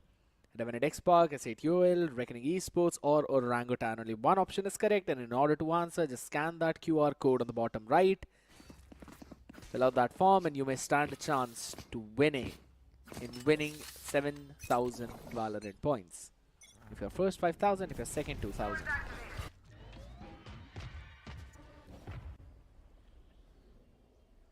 7-5 Right. like you said. Yeah. And then parity of Asterisk is all the way towards the A main, trying to have the trouble control. But seems like Revenant XSpark, they've already given up that control. It's only one solo anchor towards the A site. And that's going to be Aziz. Raw Fuel. Along with that, Aziz is also there towards A top and stairs. The entire stairs control is with Aziz. The fault line is there, but Spike before down that, A. Aziz gets 2 of his own and Raw Fuel gets 1. A heavy blow towards the side of Asterisk. A good play coming in. Icarus do get the trade onto Raw Fuel, but seems like the damage has already been done. Should be an 8th one for the players of Revenant. As Georgie, a good reveal, and the back of it finds Simple as well.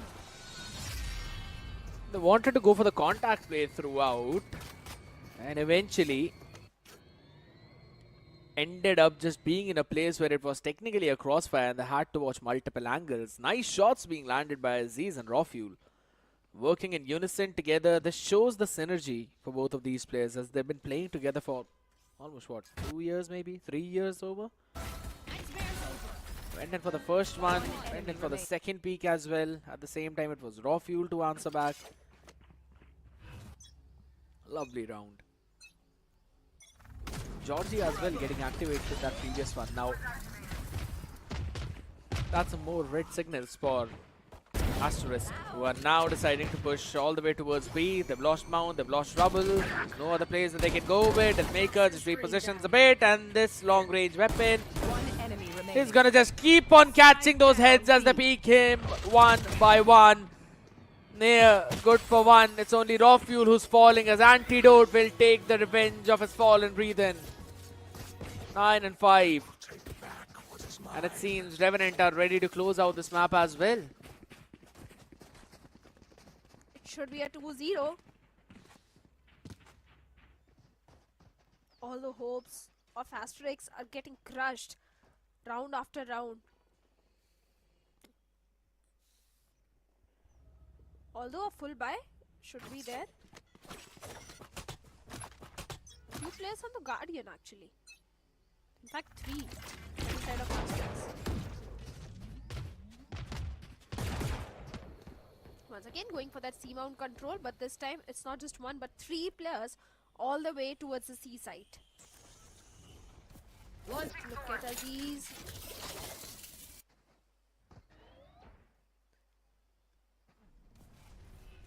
They're trying to just create some question marks around the map right now. I do like this idea as Wave has been inserted in Mound on an off angle. Can probably catch in maybe 1 or 2. He's also trying to figure out where this wise ball is to maybe just walk over it and trigger it once. Icarus on the other end though, catching a nice shot onto Aziz. It's gonna put some more question marks as Wave retreats back to safety, understanding that Revenant XSpark would want to push the other extremity to try and equalize the numbers. They're all running it down over towards the A side as Anti has already given the call to probably bring his own teammates towards that part. The opening door is going to give out that information. Couple of players playing in for the flank too. Paranoia tries to slow them down as Anti catches one. 30 seconds left. Suppressed entirely. No smokes to play around with. It's a good fault time, but has been covered by raw fuel. He's playing inside the heaven. They've got not a lot of space to work around with. And Maker on the flank catches one as Anti on the side still holds his ground. Player standing. And the answer back is just impeccable as all the players from Asterisk will fall one after the other. Double digits now reached by Revenant XSpark. 10-5, 5 rounds deficit for the players of Team Asterisk. Like I said, the hope is getting crushed round after round. And I don't see any way for Asterisk to convert 5 back-to-back rounds and convert this map of Lotus in their favor. Revenant, the defense is as strong as attack was. Back-to-back 3 rounds being converted, and it's high time that Asterisk needs to call for this time, or they really need to discuss with the coach that how they can go for a better execute and better post-plant situation and stop the players of Revenant XSpark for the retake. Just look at Deathmaker, he's looking so comfortable. Not just him, the entire team looking so comfortable and so confident that no matter what is going to be a 2-0, they are going to seal this map of Lotus in their favor. You know, I'd have to say that Asterisk, in terms of just playing the game itself, they do have the understanding of what's happening, but at the same time, their approach is pretty passive. As once Icarus got the pick, they just gave up on all the other avenues of B main and Mound and tried to, you know, just roll it down towards A side. Antidote understands that, and the entire Revenant XSpark know what they're trying to do. And that's why they found the timing to clear those spaces as well. Deathmaker quickly pushed out of Mound, Georgie pushed out of B main. That gave those final pieces of information that it's still an A hit. And that's why they were able to hold it all down. It's a fast B hit now. The shear, it's going to be triggered as well. The snake bite goes in. Only to be stopped midway. Deathmaker does not really want to jump in. Close. It's a sheriff in hand. Prowler used up. Information given and long range fight being taken. As Aziz is winning that out though. Bucky in the hand. Deathmaker will not go close, but rather will send them back to their maker. As it's all down to just Yash, who wanted to reposition, but his footsteps have been heard. Everything is known. Anti realizes where that man is. The Bucky not close enough to shut him down as it's 11-5. Asterisk did not even get the spike planted. Problems and problems. That's what Asterisks are facing at this point. Steel Garden is just 1 point away, but I don't see any ultimate that can help the players of Asterisk convert this map. Because the Revenant 6 rounds lead is what they are having. They are on the 11th one. Just one more round, and after that Revenant, they'll be on the series point. Right there. Deathmaker's Viper Spread is also just 1 point away, and Aziz the Showstopper just 2. Only double control is there. And Wave finds Georgie, shuts him down immediately. Aziz still hiding in that dark cover. Finds Yash, the trade game is definitely there, but Wave gets one more. Aziz gets simple, a 3v3 situation. Can go either ways, but suddenly Nia steps up, finds 2, leaving raw fuel all by himself in a 1v3 situation. But look at the HP of Nia scared. He's down to 5 HP. But they're still going towards the A side, and that's where raw fuel is. Spike planted. He's got a Razor Vine to play around. There's also an Armageddon. So now, yes, even though Nair is 5 HP, as long as he stays alive. Rip and tear. Thorns down. Crucial, he sees him, he's taken him down, but Icarus peaks in at the perfect time. Asterisk, they've still got something left. Not bowing down yet, and it was a crucial round for them because on the back of it, now Icarus has got a Steel Garden. Yash 2 points away from his own showstopper. The relative economy is now building up, so there is a possibility of a comeback, but only if they shut down Aziz and Deathmaker. And there's also Raw Fuel who's 2 away from his own Steel Garden, so there's some crucial ultimates now being built up, and Revenant Esports got this 5-round lead, so they can close this one out very soon. Asterisk will have to shut those ultimates down with their own antidote. Being a bit too presumptuous now, quickly puts himself back in that corner. And in the other side, Icarus answers back onto Aziz. Now that's good, that's important. But still, the utility now being dumped out. Antidote on an island, or rather I'd have to say on a mountain peak, alone standing. Only to be picked off. Raw Fuel tries to find some timing from the waterfall as Nair will send him back.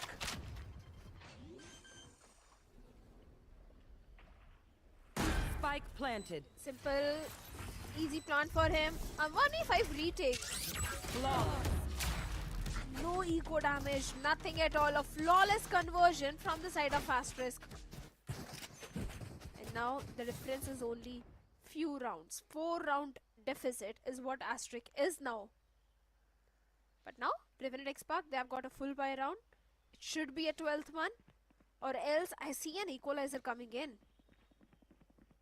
If Revenant, they don't convert this one, there is a highly possible chance of Asterisk stretching the series to a overtime. And maybe to a decider as well. So again, a really crucial and important round for the plus of Revenant Esports. That's a reason that we can see 3 players stacked up all the way towards A side. But this time, Asterisk, they're going all the way towards B. A fast B hit. 1v1 trades are already there. Wave getting the second as well. The showstopper being utilized by Yash. Gets a perfect value onto Antidote. Still a 2v3 for the plus of Revenant now. It's well Last timed. player standing. Wave, individuals being awarded, but individuals being won. And with that, they're probably going to call towards A side. Deathmaker, the only man who was at sea with his Viper Spit, now left alone. Toxin screen down. As he slowly will try to go for the chase, but this reposition from Wave. Yes, he's giving the individual, but it's still on an angle which Spike planted. seldom checked in such a situation. Deathmaker will probably go in for the save. They don't really have those creds now to play around with it anymore. I guess the loss bonus of 2900 is going to kick in. So Anti, Aziz, Raw Fuel will be able to buy up. Georgie and Deathmaker will not be able to. So saving this weaponry is the best thing you can do. Another round for Asterisk and a nice fast B hit.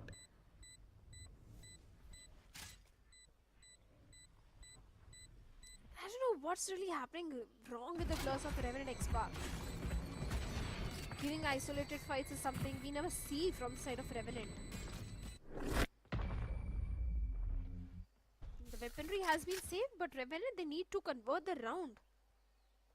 Or else, Asterisk, they will easily come to an equalizer. Because if you look at it now, once again, Revenant, they have enough credits to go for a buy. Judge from the side of Georgie. It seems like a timeout should be called, and that has been called. If you remember last time when Revenant got a timeout, they were able to convert those rounds in their favor. And maybe this time once again. They'll be on the 12th one after this round. Could be a possibility for them.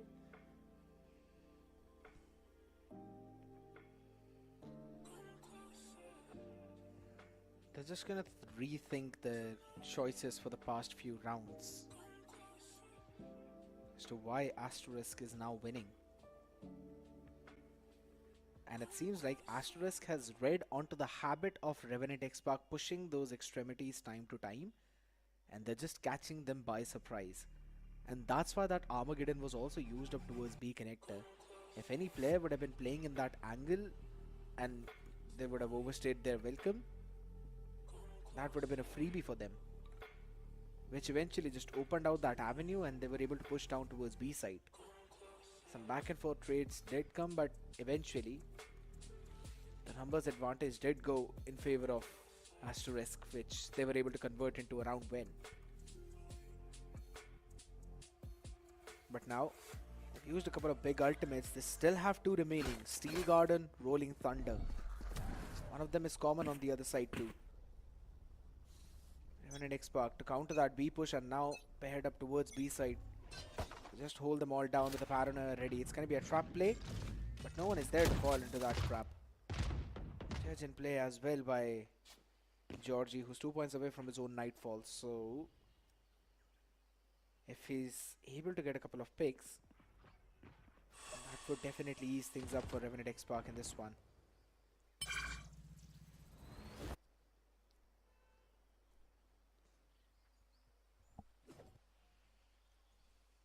Just look at the pace of Asterisk, scared. A very slow pace, a very slow approach. Deathmaker is also just ready. Being invested from the side of Asterisk. On the back of it, they have got the side control. And Revenant, they decides to play C side on the retake now. Should be an easy plan for the players of Asterisk now. Yash still having that waterfall control, and he gets Spike planted. a kill onto Raw Fuel. Raw Fuel, what just happened? Losing a 1v1 duel like that? It's not expected from his side at all. Right now, someone needs to save Icarus. Yash tries to go in for the late lurk play. Should be able to catch on to Deathmaker. Yeah, the Sats has been taken care of. Deathmaker catches Icarus though. And he catches Yash too. That's the big blunder. That's the biggest problem out there. 25 HP on Simple. As he's just pushing the players back with the util, which he does not have anymore. Spam is there. Time not really left as Aziz will land in those shots. And Revenant XSpark convert the round. Asterisk, a big blunder again. And I'll have to say, Shadow, Deathmaker has been owning Yash in this entire half.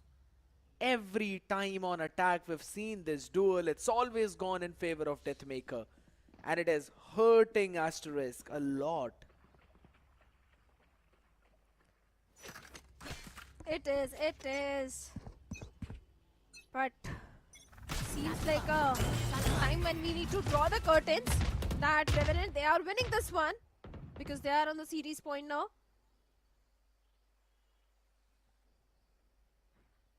Icarus.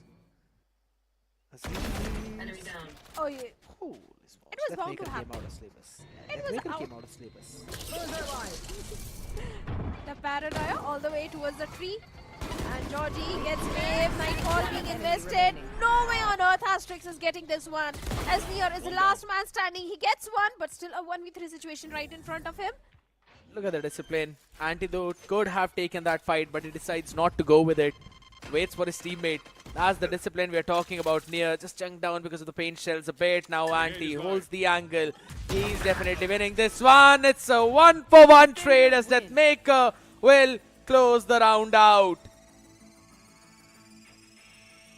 Of course Just do he it. will. Indeed. That's what they're doing. They are just That's it. flowing.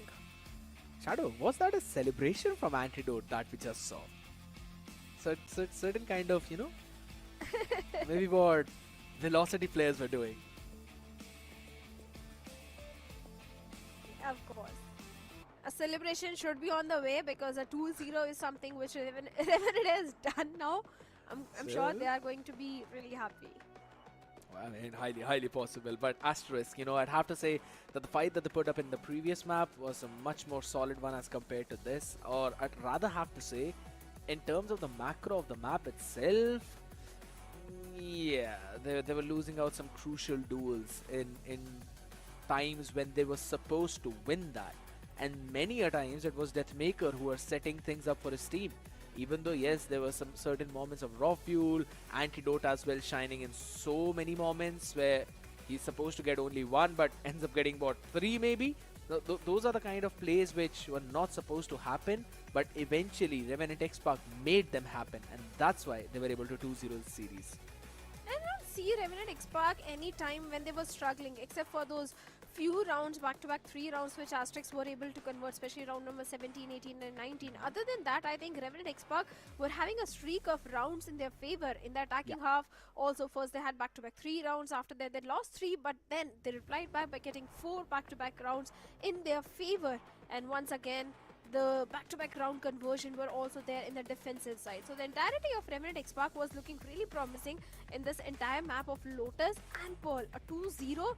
I'm sure this is going to hurt the plus of Team Asterisk, but this can also be the catalyst which forces a plus of Asterisk to realize what mistakes have been done and maybe next time come back much stronger by rectifying all those mistakes. You know, I'd have to say that those rectification of mistakes is necessary, and also at the same time the adjustment, adaptation and the settlement of Deathmaker, the role of this lurker sentinel style, it's been so good, specifically on this map. When Revenant XSpark were on the attack, this guy was constantly taking space towards rubble, constantly creating question marks. Wherever his team was going, he was on the other side, but also coming to save his team almost on all those occasions. Yes, even though the attacking halves were a bit more shaky, a bit more left-right, it was also because Asterisk were on the defense and they're much more comfortable on defense. But also Revenant XSpark then closing things out in a bit more of that advantageous note.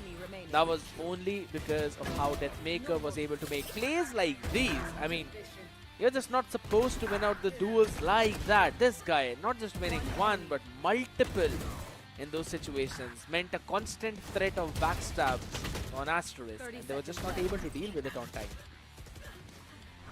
Well, certainly they were not able to deal with the force of Revenant XSpark. They were just one step ahead every single time. The entirety of Revenant XSpark, because if you look at Deathmaker, he was 23 in 12. So many moments were there where Revenant XSpark was really shining, especially if you remember one of the rounds where there was a round where Asterisk Simple did shine. And that was round number 3 where he was able to convert a 4K. Antidote, Deathmaker, Rocky, Georgie. They all were shut down by Simple. But other than that, I don't see any individual heroics also from the side of Team Asterisk. In terms of first kills, they were very close to Revenant XSpark, just one away. But in terms of post plans, yeah, that's where the trouble begins. 6 out of 8 for Revenant XSpark, 3 conversions out of the 5 plans for Asterisk. Now, they were able to take those 3 rounds, but after that, yeah, it was again the same story. Revenant XSpark having a good raid, winning on those duels, understanding that Asterisk were now playing a bit more slow. So they just stopped pushing. Like, it's fine. Take your time. We're going to take our own time as well. And let's have a look at the MVP of this map. I'm pretty sure it's going to be Deathmaker. With how he was playing, how he was controlling the map. Yep, that's going to be it. 306 ACS. That is crazy. I'm sure you guessed the MVP by your own self and there was no help from the producer. But like you said, 306 ACS and 204 damage per round. Perfect stats being showcased by Deathmaker. He's one of the best Viper in the South Asian region.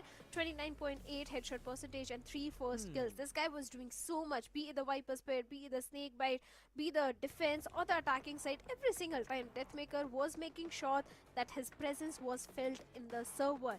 And Asterisk, they were just not able to deal with the entirety of Revenant XSpark, especially Deathmaker. They were not able to. Cannot be more correct on to that one. Wave this time stepped up big time. IGL. Just when we thought maybe Antidote is the only one who's stepping up, Wave decided that it's fine. I'm going to do the exact same thing. They did see some plays from Icarus, Simple, but they were just not consistent. Near this time as well, having an ACS of 200.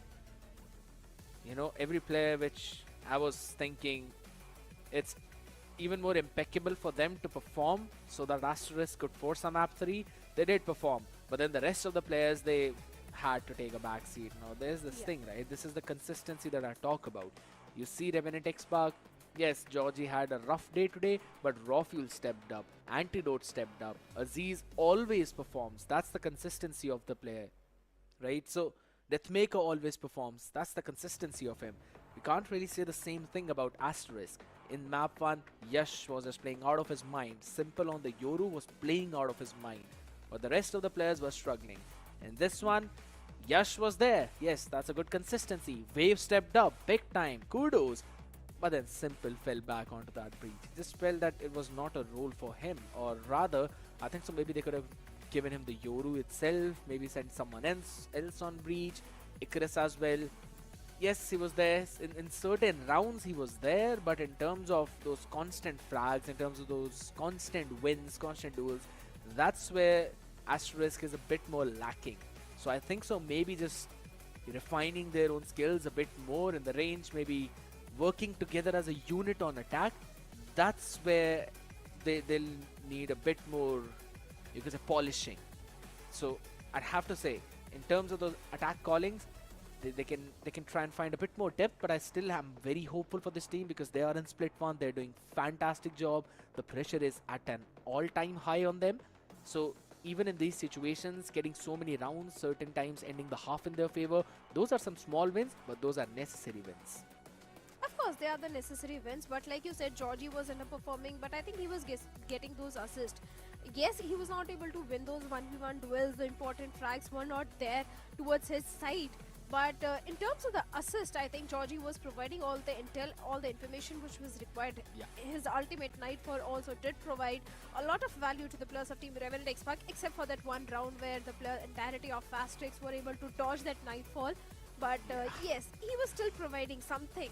And same goes for Simple also, because if you look at the stats, he has got 8 assists and his stats are better than Yash. Yash was, if Yash was getting those first kills, he was the first one to be picked off also so many times. So that was also a problem. That comes down as a duelist, mate, right? You are the first one to take Yeah. those fights. So certain times you will win, a lot of times you might not win. So it's absolutely fine. It's more of a push and pull thing between these duelist players, but that's okay, right? Whatever happened in the previous match happened. Now Asterisk, they've learned a new thing.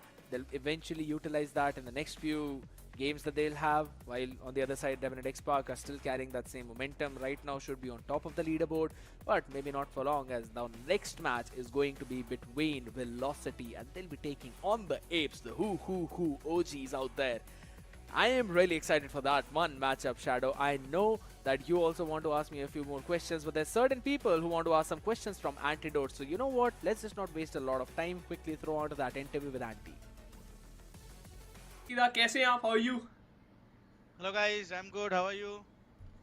हाँ perfect बहुत ज़्यादा अच्छे. Antidote yet again एक और दिन एक और victory but Perl जो लगा था थोड़ा आसान हो सकता है वहाँ दिक्कतें कहाँ रही थी आज मैं पहले ही बता रहा हूँ कि you know we started strong again. ये जो प्रॉब्लम है वो हम लोग फिक्स करने वाले हैं कि आप अगर हम लोगों का पहला भी गेम देखोगे कि we have already started strong, then somehow कुछ rounds individual mistakes, silly mistakes या कम्युनिकेशन कुछ की वजह से दे केम बैक एंड वो हिसाब से हम लोग वो वापस राउंड ले नहीं पाए and we ended up on a 7-5 तो 2 राउंड का डिफरेंस था फर्स्ट हाफ में, if I am not wrong. But eventually defence में जाके हम लोग अपना जो प्लानिंग था, अपना जो गेम प्लान था वो करके we secured the map. So I would say कि लंबा टूर्नामेंट है, लंबा जर्नी है. इट्स स्प्लिट 1 स्प्लिट 3 तक. तो मैं चाहता हूँ कि मेरी टीम टूर्नामेंट के अंदर ही इम्प्रूव करे और ये सारी चीजें इंडिविजुअली मेरा जो चीजें है in terms of calling, in terms of managing the team and everything, वो सारी चीजें इम्प्रूव करूँ और जब पेनल्टी में टाइम आएगा तब दिखा पाऊँ कि what we are and why we are rated so high.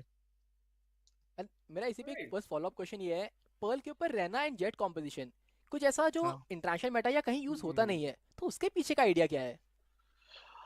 देखो एक टीम अगर आप बनाओगे या एक टीम को आप अगर देखोगे, लीड करोगे, तो आपको जैसा मेरा अंडरस्टैंडिंग है कि sometimes you have to follow the meta and sometimes आपको आपके प्लेयर्स को देख के भी कुछ कॉम्पोजिशन रन कराना चाहिए ताकि सब कंफर्ट जोन में भी रहे, उनको मजा भी आए एंड मुझे जो डिजर्व रिजल्ट्स है, मुझे जो चीजें कराना है वो भी हो जाए.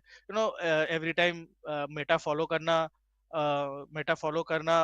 मतलब एक टीम के पास वो होता नहीं है. I can see if I अगर मैं कोई टीम को देखूंगा कि ये लोग इंटरनेशनल टीम ये ऐसा मेटा फॉलो कर रहे हैं, बट मेरे टीम पे वो चीज है नहीं. मेरे टीम में कुछ दूसरा चीज है, तो मैं वो चीज नहीं फॉलो कर सकता. मैं उसको ज्यादा फोर्स नहीं कर सकता. तो कि आप किसी जगह पे भी नहीं रह सकते, ना रिजल्ट्स आएगा ना वो मेरा प्लेयर अच्छा खेल पाएगा. तो sometimes we try to follow the meta and sometimes we try to do our own, ताकि कंफर्टेबल में रहे.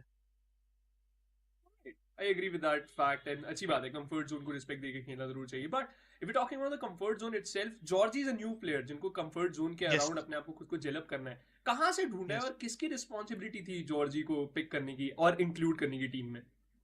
वेल हम लोग का जब लाइनअप बन रहा था, जब बात हुआ था के साथ एंड जब हम लोग कंफर्म हो गए थे, तो हम लोग को ऑफ कोर्स हम लोग इंडिया में we have that, not India, the VCL circuit, we have that luxury to get 2 imports एक टीम में. एंड हम लोग के पास ऑलरेडी अजीज था जो कि पिछले 2 साल से एसए में खेल रहा है और उसको एसए का सब कुछ पता है. देन तो दूसरे इंपोर्ट की तलाश में हम लोग थे, और इंपोर्ट का मार्केट इतना स्मॉल था वो टाइम पे कि जो रोल्स में मुझे चाहिए प्लेयर्स, और जैसे मुझे अच्छे ह्यूमन बीइंग्स चाहिए, अच्छा टीममेट चाहिए, तो वो सारी चीजें को देखते हुए हम लोग ने, मैं, कोच, हमारे मैनेजर रियो, हम सब ने इंक्लूडिंग द टीम, सबका ओपिनियन था. एंड टू बी ऑनेस्ट वो Georgie was a no brainer because he probably, I won't count Aziz as a Filipino because वो मेरे साथ ये थर्ड ईयर है, तो वो आधा इंडियन बन चुका है. तो आधा इंडियन बन चुका है. But apart from Aziz, probably I think Georgie is the best Filipino player in the VCL circuit, and no brainer कि वो मेरे टीम पे आएगा. तो in terms of fire power, in terms of maturity, in terms of experience, सब कुछ देगा. And so वो इजी पिक था. बाकी उसको लाने के बाद उसको कंफर्ट में लाना, उसको होमली फील कराना, because at the end of the day वो इंपोर्ट है, अपना घर सब कुछ छोड़ के हम लोग के इधर आया है खेलने. तो वो सारी चीजें किए हम लोग एंड वी करते जा रहे हैं. एज आई सेड, लंबा टूर्नामेंट है, आगे आगे और भी इंप्रूव करेंगे और भी अच्छा खेलने की कोशिश करेंगे.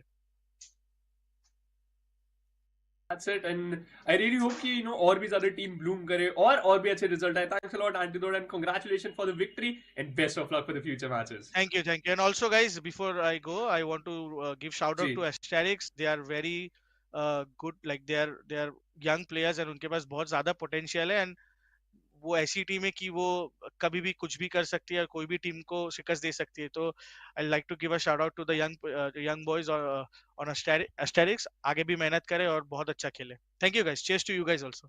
Thank you, Antidote, and yeah, best of. Wow. Sportsmanship at its best. That's such a heartwarming moment. Antidote also giving a huge shout out to the opponents themselves, right? Understanding that they're also a very solid team. It's the first time that they're here, struggling a bit, but at the same time trying to do their best. It's super. Now that's where you could say that he's one of the most experienced guy in this entire scene, Shadow. And that experience is also showing up. Of course, he's a very experienced guy, but like you said, I was also touched by the way he gave a shout out to his opponents, because sometimes you really have to appreciate the opponents, even if they lose, even if they win. If they play a good game, you have to appreciate, you have to boost their morale, and that is what Antidote was doing, because Asterisk definitely they are a force to reckon with. But looking at the next matchup, we have got the players of Velocity Gaming and Orangutan coming up against each other. But before I ask you the prediction for the upcoming match, did I ask you about the prediction of Revenant and Asterisk? Nope, because you did not. I don't. Okay, that's the reason Asterisk lost. Huh? Wow. Who do you think is going to win in the next one? Velocity Gaming. I think so. It's probably going to be VLT as well. 2-0. No idea. VLT. I kind of want to see that to go to the third mapper, man. That is one of the most awaited matchup for a long time now. VLT up against the entire lineup of Orangutan. It's Helef and the boys.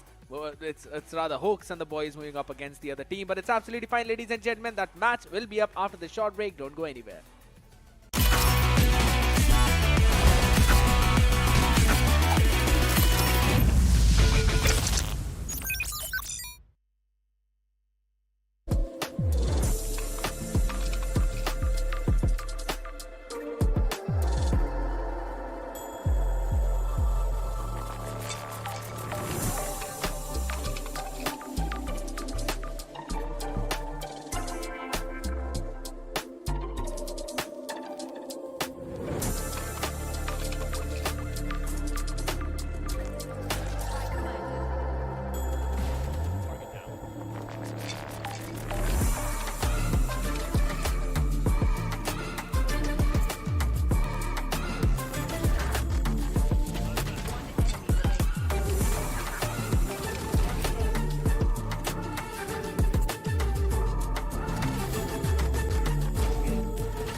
30 seconds down B. One enemy remaining.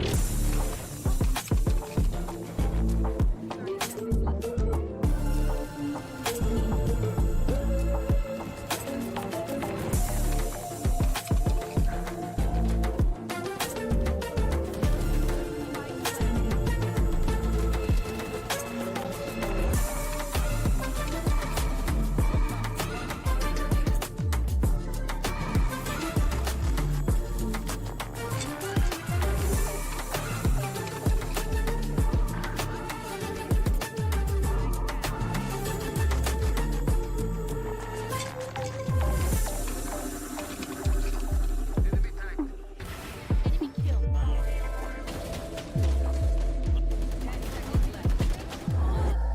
30 seconds left. Just 30 seconds left. Spike down. C.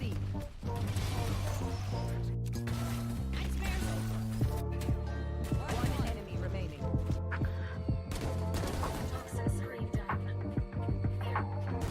One enemy remaining.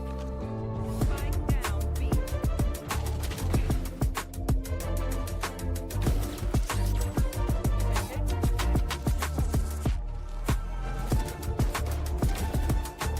Give up करी नहीं है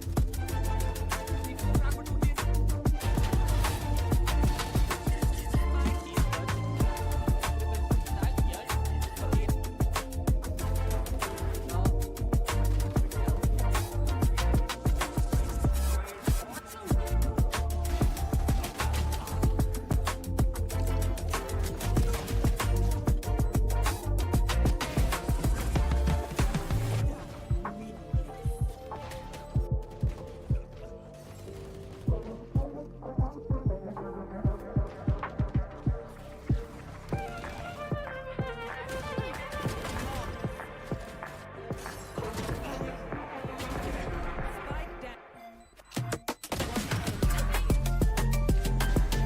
Spike planted.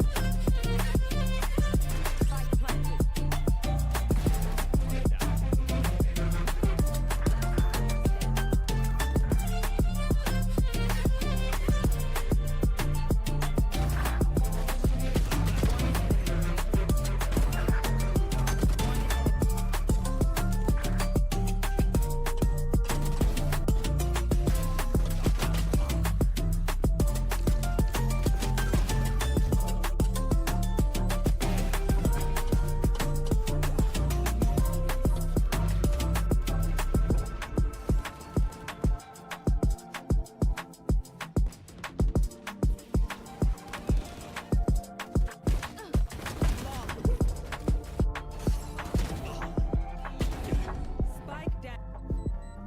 One enemy remaining. Spike planted. Target down. Last player standing. One enemy remaining. One enemy.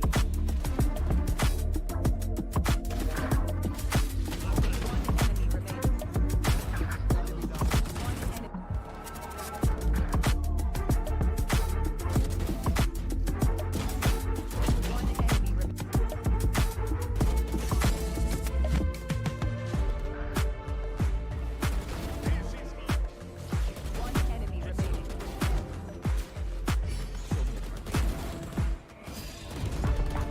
Spike planted.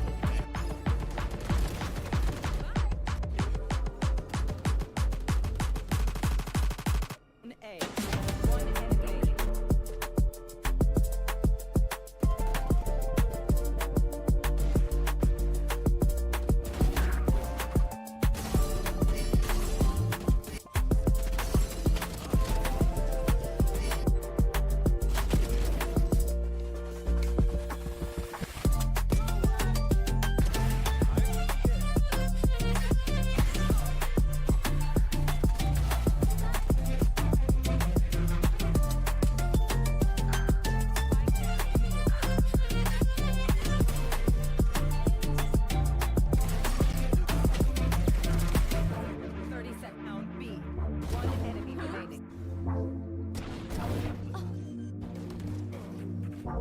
seconds left.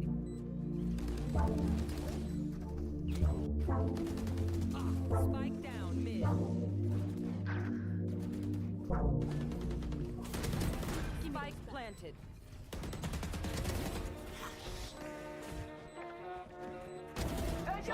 One Bienvenidos a Madrid. Eso no. We are here.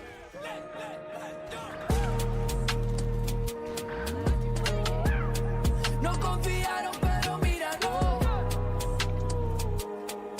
Llego con los míos y la grada explota.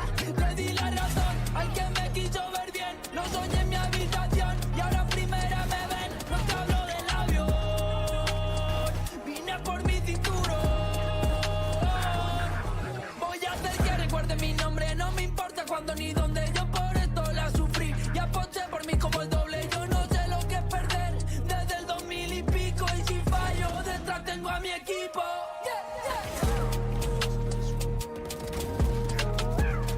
No confiaron, pero mira, no. Llego con los míos y la grada explota.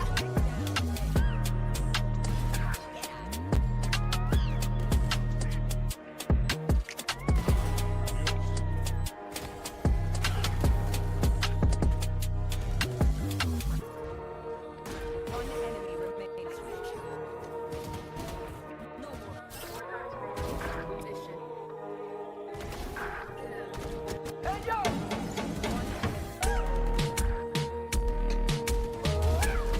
No confiaron, pero mira, no.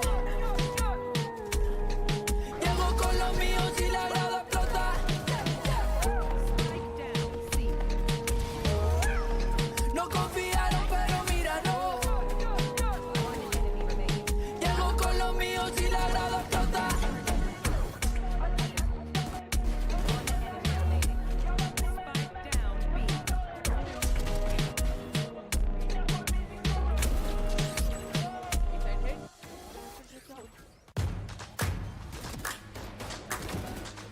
Give up करी नहीं है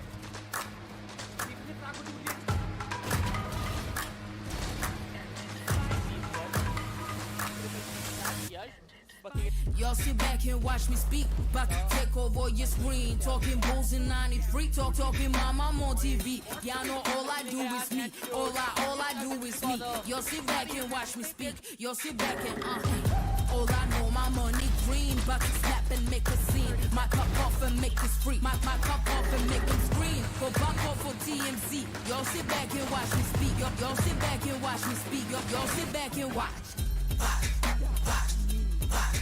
Watch me.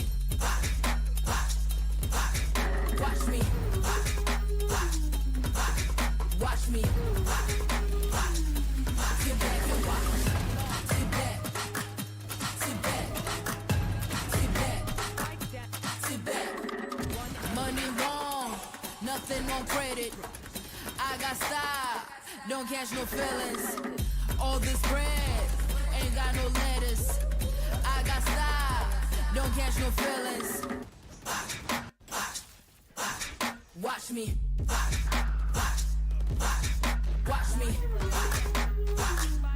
Sit back and watch. Sit back and watch. Sit back and watch. If it ain't got style, I ain't with it. I ain't with it. If it ain't got style, I ain't with it. Look, look. If it ain't got style, I ain't with it. I ain't with it. If it ain't got style, I ain't with it. Look, look. Look, look. Look, look. Look, look. Watch me. Sit back and watch. Watch me. Sit back. Sit back. Watch me. Sit back and watch. Sit back. Sit back. Sit back. Sit back.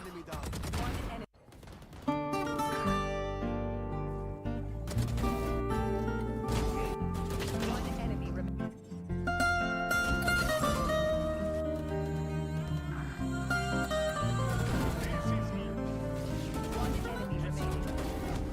Esta casa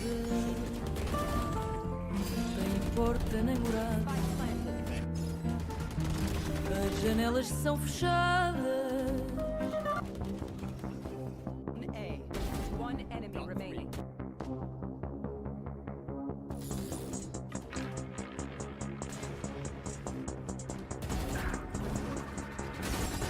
Renegade, Asterisk, 24. Let him move love on the kick home. I don't wanna pedal with an old 3 kid, room, up 400, that's roll. Cut through 600 deep and move. Get lifted by the new big cool. Let's do fly over your head. Body of another on me, oh, double nine. Telephone cut that rain. Shout out my son for the rain though. I don't want cut my line. Running fist fire, scare no rest. Go pop one ring, go break one bench. I pop missile if I wish I put one pistol on my head. Was popping and popping, love in the morning. Blue come over to come in the morning. Vogue in the flick, poster forming. Confident boy run a halo on me. Jealous in the NBO, fill up in the air. I be hitting minute more when I'm on the air. Yeah, boy so pitiful, wanna be my pet. Oh well, good boy, catch a bone on the stair. Renegade, Asterisk, 24. Let him move love on the kick home. I don't wanna pedal with an old 3 kid, room, up 400, that's roll. Cut through 600 deep and move. Get lifted by the new big cool. Let's do fly over your head. Body of another on me. Oh, scared of my life. Green pack flavor. Take all the vibes. Rice center. Pesky side. I need to spin it. Blind with a face, spin roulette on the slide. We gon' see where to take off. I am the chosen one, that's how I feel. I ain't tripping on rewind. The blessing I got from the angels around me are really some A1. I am the chosen one, that's how I feel. I ain't tripping on rewind. The blessing I got from the angels around me are really some A1. Renegade, we seem to move our way. Renegade, 弄我自我击坠。雨落下，扣紧我外套，一辆车穿梭在轨道。你不想成为我目标。Renegade, go on the more. Renegade, Asterisk, 24. Let him move love on the kick home. I don't wanna pedal with an old 3 kid, room, up 400, that's roll. Cut through 600 deep and move. Get lifted by the new big cool. Let's do fly over your head. Body of another on me, oh, double nine. Renegade, Asterisk, 24. Let him move love on the kick home. I don't wanna pedal with an old 3 kid, room, up 400, that's roll. Cut through 600 deep and move. Get lifted by the new big cool. Let's do fly over your head. Body of another on me, oh, double nine.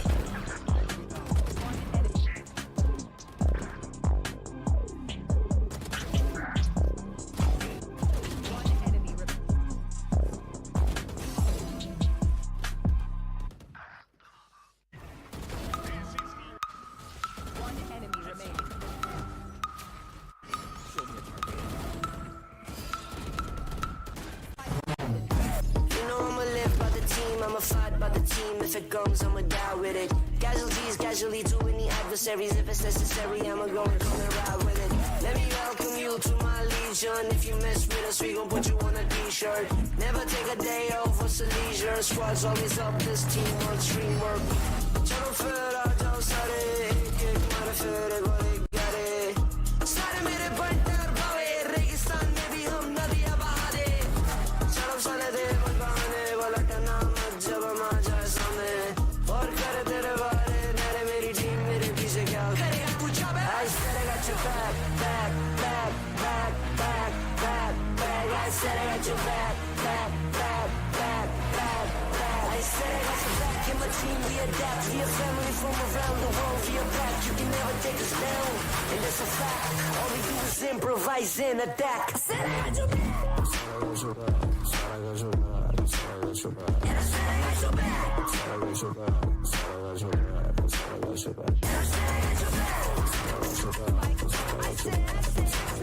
I said I got your back.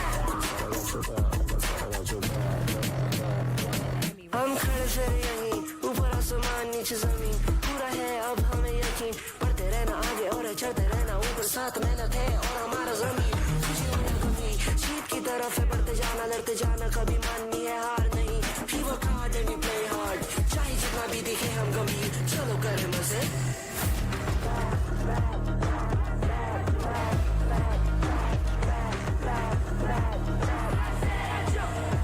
I said I got your back and my team we adapt. We a family from around the world. We are back. You can never take us down, and that's a fact. All we do is is improvise and attack.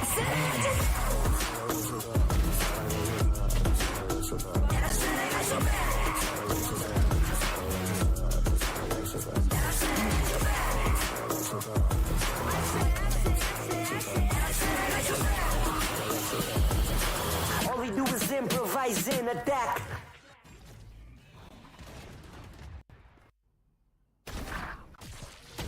One enemy remaining.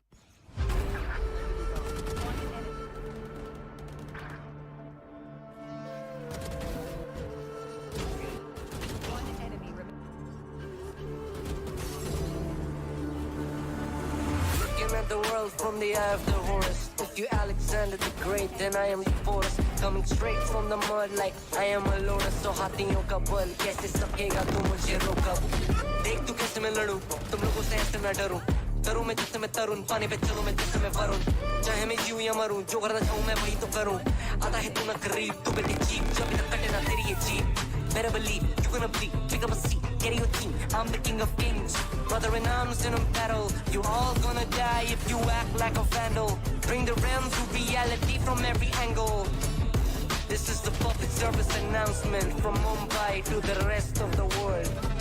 I am the Raja. I am the Raja. भिड़ेगा तो उठेगा जनाजा ना. तू मेरी तरफ आना. आ गया तो होगा फिर तनाजा ना.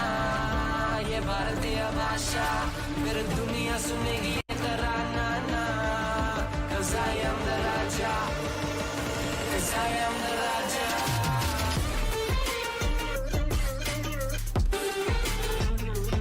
I am the. 'Cause I am the Raja.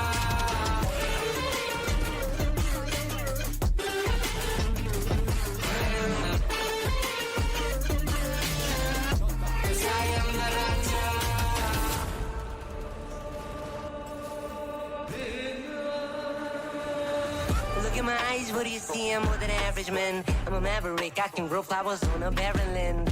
Break a mountain with my bare hands and step back and cause a literal avalanche. Should've won about traveling. अष्टभुजाएं मेरी जैसा मैं tarantula ना है कोई तोड़ मेरा जब से पूर्वजों का ज्ञान मिला. मेरे जैसा मिलेगा कोई ना तू और चाहे जो भी था सबकी कबर मैंने खोदी. क्या तुम लगाओगे बोलियां तुम पढ़े गोलियां चंद्रगुप्त में मौर्य या दिला तू लोरिया. Come to me and you just gonna die. That's really a given. I am invincible and you are invisible. See, that's really a difference. Get out of my way, I'll leave the world. The choice is yours. I don't kill my enemies, I play with them. That's what the toys are for. From Mumbai to the rest of the world, I am the Raja. भिड़ेगा तो उठेगा जनाजा ना. तू मेरी तरफ आना. आ गया तो होगा फिर तनाजा ना. ये भारतीय भाषा फिर दुनिया सुनेगी ये तराना ना. 'Cause I am the Raja. 'Cause I am the Raja.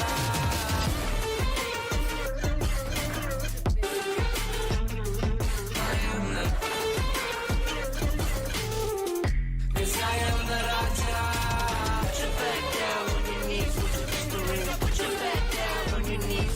I am the. Put your back down on your knees with your history. 'Cause I am the Raja.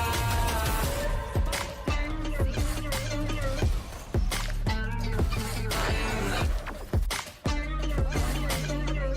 'Cause I am the Raja.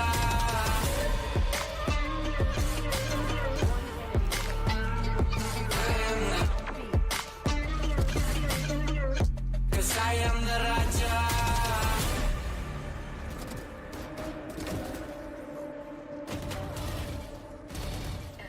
Spike.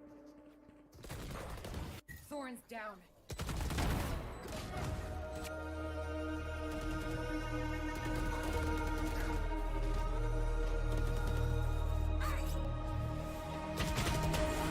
I'm out here in the cold night, running till I barely feel my feet. Wanna see it through my own eyes. There's no going back, and I'm not afraid anymore. 'Cause I know I'm gonna be the last one standing. Yeah, I'm not afraid anymore. Yeah, I don't wanna wait anymore. I'm ready to fight.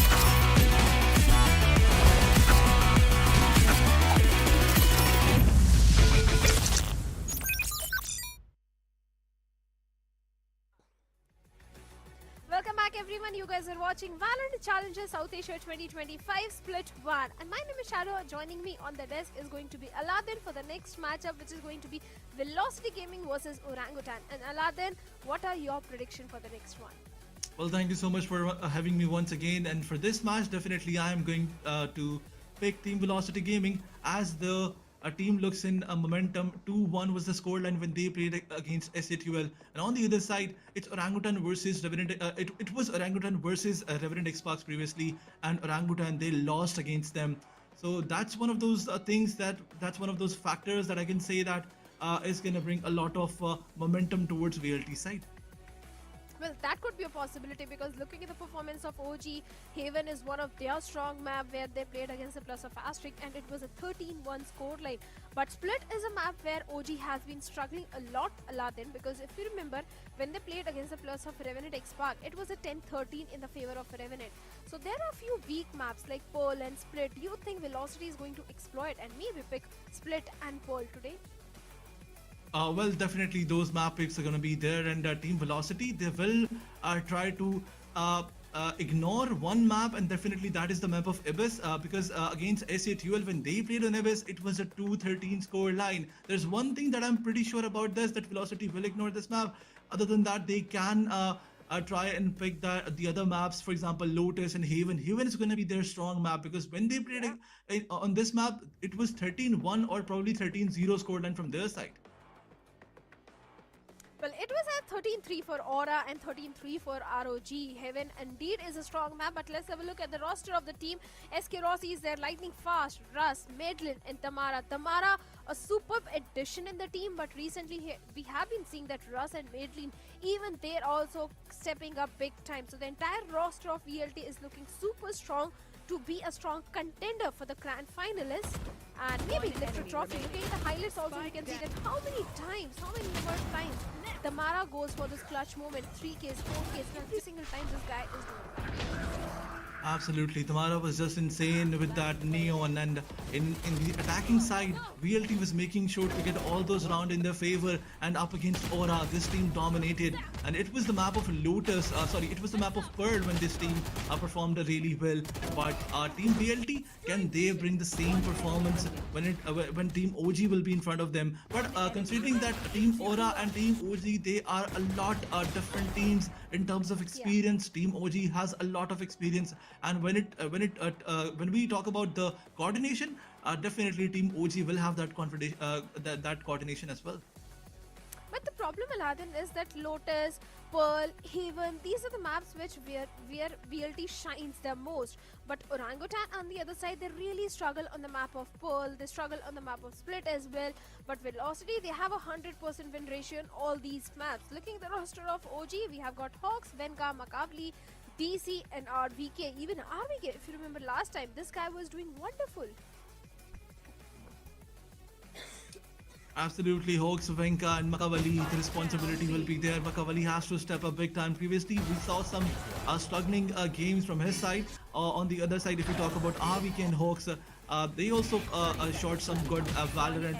But all in all, the coordination has to be there because the kind of team Velocity is, you have to play all your cards. You have to be crispy with your aim game. You have to be very clear about your coordination and about your stats as well. And on the other side, VLT, they have practiced a lot. They made a lot of mistakes. They had enough time to rectify those mistakes, and now when they are going to play the matches against Orangutan, they have to show that their practice was there on point. They have to show it. It's going to be really important. I think the most crucial thing is going to be the map veto, that which maps OG is going to pick, which map they are going to ban. I think they should go for an insta ban on the map of Lotus, because Lotus is one of those maps where it's impossible, close to impossible, to defeat the players of Velocity Gaming, since the composition which VLT brings on these maps is also very strong, especially on the Pearl. They go for a Chamber, Teho composition with Fade and Neon in the mix and Astra. And on the map of Lotus also, they bring that Chamber, Breach, Fade, Neon and Omen composition. But looking at the head-to-head between SK Rossi and DC, seems like SK Rossi is having better stats. Absolutely, SK Rossi with 67 eliminations and 203 ACS. clearly has better stats than DC. DC, he also loves to play chamber, but his pick is a one-time pick. On the other side, 15 plus first blood by SK Rossi. I think these just stats are not that much justified, as SK Rossi picked chamber 3 times. It's like 3 versus 1 a pick a comparison, where DC picked chamber only 1 time. Yeah, he played Chamber only 1 time, and as Kirossi as Chamber has been doing wonderful. As a Cypher also, he has been doing really great. So yes, the stats are already saying that Rossi is so better, especially with those outlaws, those headhunters, those Thor de Force, those operator. He's known for those sort of things, but recently we have been seeing that even Russ is also making some sort of plays. Madeline is also stepping up big time. So many possibilities are going to be there. Absolutely. There's one thing that will stay consistent is Russ playing on Breach, because throughout all those maps, Abyss, Lotus, Heaven, throughout all those maps, this guy loves to play Breach. There's only one thing that is static in that composition. Although Medlin, he comes up with some different plays on the map of Abyss. He played on Teho. On the map of Lotus, he played on Fade, and on Haven, he played on Sova. So he comes up with a lot of different roles and different agent selection as well. But SK Rossi, the classical chamber is something that we need to see from his side. On the other side, Orangutan, let's see what kind of composition they are going to bring on this map, and what is going to be the first map. Map Veto is yet pending. We have to see what are going to be those bans and picks. Definitely, as I mentioned previously, there's one map that team Velocity will avoid, and it is the map of Abyss.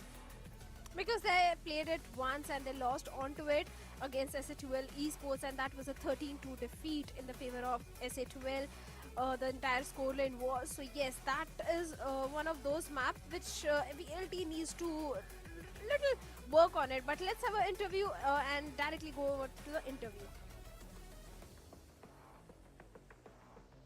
बातचीत करते हैं. Welcome god speed and welcome host एक captain. I have to mention that. कैसे हैं आप दोनों?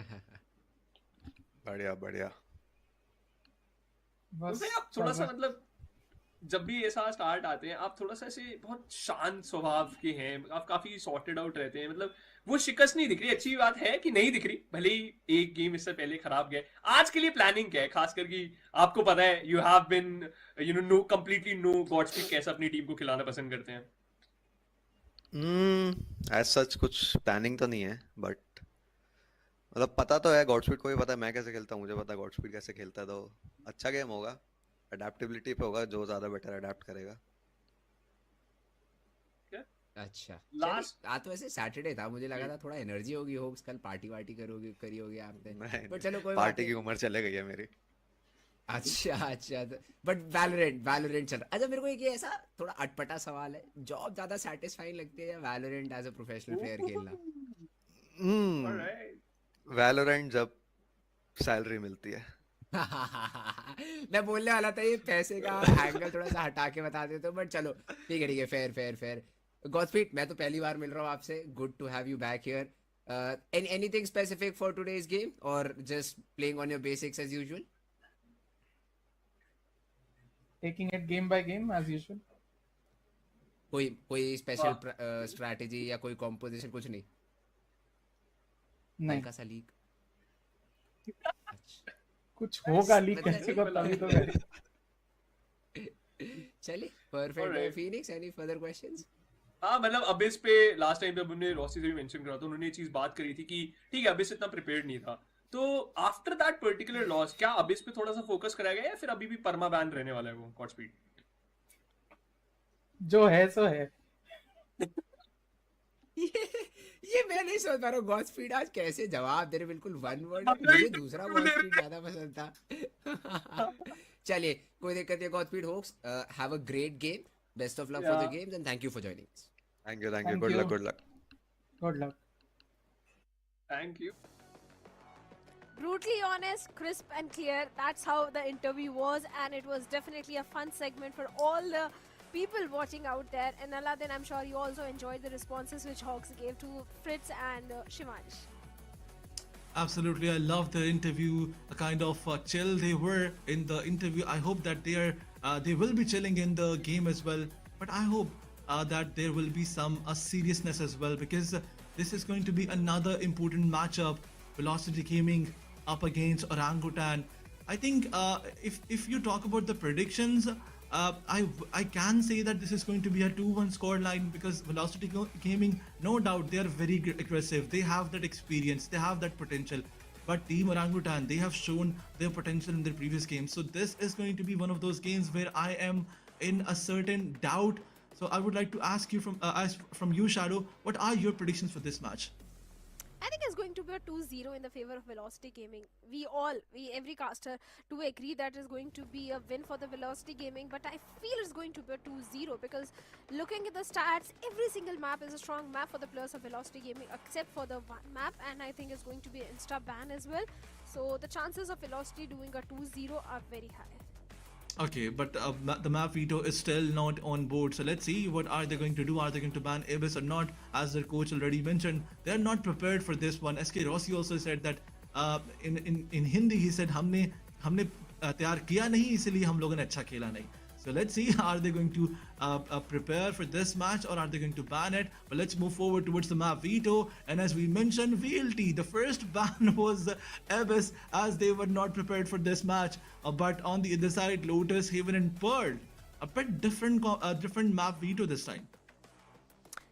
Lotus was bound to be there. VLT, one of the strong map has been Lotus, but Haven is also not that weak for the players of VLT. Pearl, once again, a very strong map for VLT and not so strong for the players of OG. So the entire map Veto is looking like it's in the favor of the players of Velocity Gaming. So for sure, I think that Velocity, they are going to win this one, but 2-0 is something I am hoping for.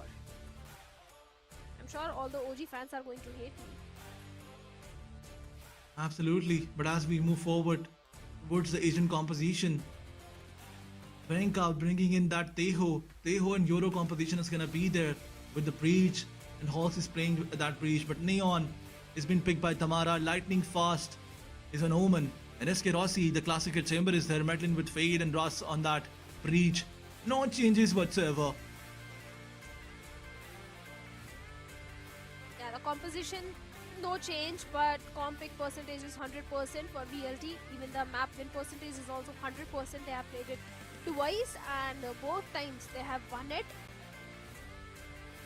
Hawks is Attack playing. and defense, both are really strong for VLT, Aladdin. Absolutely, but Hawks is playing on that Breach for the first time. He has to be very accurate with all those flashpoints and the fault lines. You know that it's really important. The aftershock has to be timed perfectly, otherwise you can damage your own teammates. Of course, it has to be. The timing is also always going to be really important, and I'm sure Hawks is going to do something about it. But for now, OG, they are starting on the attack and VLT on the defense. The first task is going to be really important for the players of OG. For now, they're going for that C mount control, where RVK might be creating some question marks towards the A side. Absolutely. One player to take information towards the A side, but Lightning Fast, he's going to push aggressively. The paranoia was there, but the fault line was timed perfectly. But Tamara, as he pushes forward, Venka shuts him down. All the four of the players, they were tagged by Fade and they were blinded as well. And yet, VLT, Tamara, he got eliminated as SK Rossi was found by RVK. A lot of damage was given to SK Rossi. But a nice TP towards the side. SK Rossi survives for now. But a lot of player of Team VLT, they got damaged. Not a lot, but SK Rossi was damaged. But on the other side, OG, look at the HP of their players. 3 players on a very low HP. Still doable for the players of Velocity. Russ is still having that entire tree control. Trying to the way towards the B side, but this duel is going to be important. And Venka and DC finds 2. Lightning Fast gets a 30 trade. seconds left. But SK Rossi and Lightning Fast, only 2 players remaining in a 2v4 situation. 1 bullet is what they need to connect. Just 1 shot. But Venka is going to get that 1 shot onto Lightning Fast. 3k for Venka. And DC finds the last one, SK Rossi. And seems like this pistol is going in the favor of the players of Orangutan. A good start indeed. Can you even punch a ghost? Who cares? I'm doing it.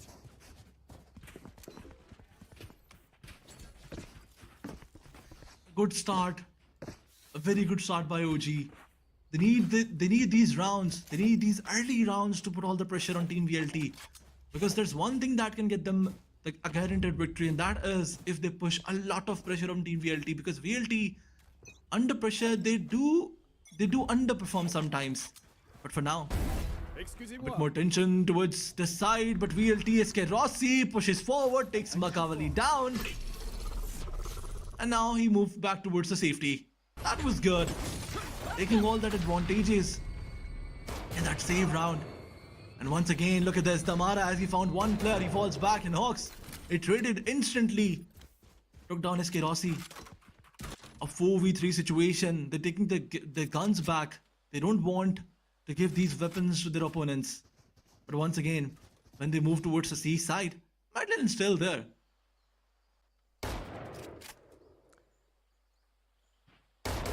Solo anchor towards the C side.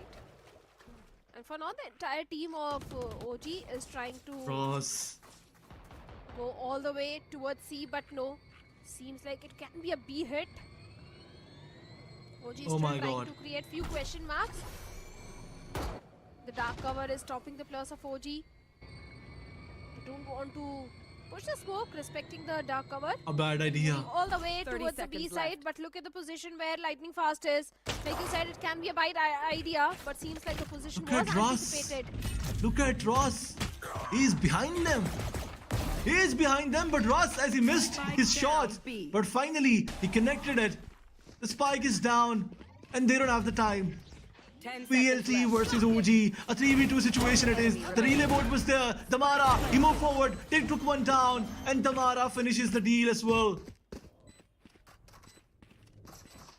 A good position from Russ's side. That's all Team VLT needed. And they converted a thrifty round towards their favor. Once again, OG was doing so much. They were trying to create so many question marks that they confused themselves. Well, they were, but I want to point a fun fact to you, Aladdin, that if you remember the very first roster of VLT, when Valo came into the picture and VLT came up with their first new roster, that time in that roster also, pistol was something which was not a strong suit for the plus of VLT. It seems like that is still sticking with this organization. Pistol rounds are not their best thing. Absolutely, although they did win the first pistol round, and SK Rossi, he realized that lots of players are there. Information was taken, but no shots given whatsoever. Once again, a heavy C execute is gonna be there, but Lightning Fast, he had the Vandal, shuts down DC. Advantage is there. All the players are committing towards the side. But with the pistols, Hawks found two. Tamara with that Guardian taking instant trades out there. Just some crispy aim duels out there. Nothing more than that. No utils being used. Entering the side through the smoke, that was a bad idea. But OG, they pretty much gave up in this round because they had no weapon advantage. They didn't had any weapon advantage. They lost onto the entire eco round, so it was a save round for the players of Orangutan, and very comfortably Velocity was able to convert the second round in their favor. It's a 2v1 in the favor of Velocity, and now overdrive of the Mara is also just 1 point away. Venka has got his own ultimate online, but SK Rossi with that outlaw can definitely give a lot of damage because the entire team except for Hawks is on half shields. Absolutely. So, perfect weaponry in the hands of SK Rossi to deal with such sort of situations. Once again, trying to get the information. Rossi having that mount control. That was quick. He wanted to take one of the players down with him, but Tamara, as he peeks two of the players, Makavali shuts him down. Once again, a push towards B is something that we're expecting. Armageddon was being used, but no benefit whatsoever. Medlin, as he peeks, he takes on Makavali. The control is there, the plant is there. Lightning Fast, look at his position. This can be very crucial. DV4 it is. SK Rossi through that gate. He wants to take someone down. Asterisk found a RVK. The situation is even now. And Madeleine use that prowler to the perfection. Once again, the fault line being used. And DC, man oh man. Making sure that Team VLT suffers in this round. It took 2 of the players down. And that's it. That's it. Madeleine was not enough for the entire team of Team OG. And that's how OG got another round. 2-2 is the scoreline, and now we have got a technical pause. It has to come every time. But I'm sure all the technical issues will be fixed very soon. But like you said, OG finally equalizing the scoreline. And it was really important because when you lose the entire eco round, the confidence little bit goes down. And OG, they are not ready to bow down at all. DC's from the shadows is also just 1 point away. Rolling Thunder is also 1 point away. So the entire ult progression of Orangutan is looking really good. But the two win conditions which the players of Velocity are having are the overdrive and the operator in the hands of Asterisk. Somehow OG needs to find a way to dodge both these things, and maybe there can be a possibility of a third one coming on board for the players of OG. Absolutely, you did mention something important, and that was the operator, Asterisk. He is deadly with that operator. He's so deadly with that weapon. And once that operator will be gone, if they lose this round, he will have his ultimate as well. So Team OG, they have so much to deal with. But on the other side, now we're going towards some back and forth battle. But Team OG, they're definitely showing that they have the edges in the previous rounds. But a technical pause is there, something that we all hate, something that we all dislike. But it gives a lot of time to VLT and Team OG to think about. If you look towards VLT, a couple of ultimates are there that are close to be ready. Like from the shadows is there, one kill away, 1 point away. And on the other side, Tamara with that magical finger, he's ready. But this is one of those rounds where both the teams will go towards a rifle heavy round. Most probably OG will attack and OG will try to go all in. They will. OG will play this round very carefully because they do realize the gravity of the situation. They do realize the importance of this particular round. But like I said, if they really want to win this one, they need to dodge that operator and that overdrive. And let me tell you, the Mara has been fantastic as a neon on the map of Lotus, especially with that ultimate overdrive. Stopping him is going to be an uphill task for the players of OG. So let's see what's going to be there in the minds of Orangutan. I'm sure they are already prepared some plans, some sort of plays are being cooked. But if OG really wants to win on this one, Makavali needs to step up because as a Yoru main, it's his responsibility to use that dimensional drift, gate crash, everything, the entire util kit to the perfection, because Yoru can bring so much advantage on this map, especially on the attacking side. Absolutely. Previously, when they were against Revenant Esports, Makavali was not stepping up, unfortunately. His score was 12-17. 12 kills and 17 deaths. That's something that you don't expect from the duelist. And on the other side, Hawks, he was doing all the heavy lifting.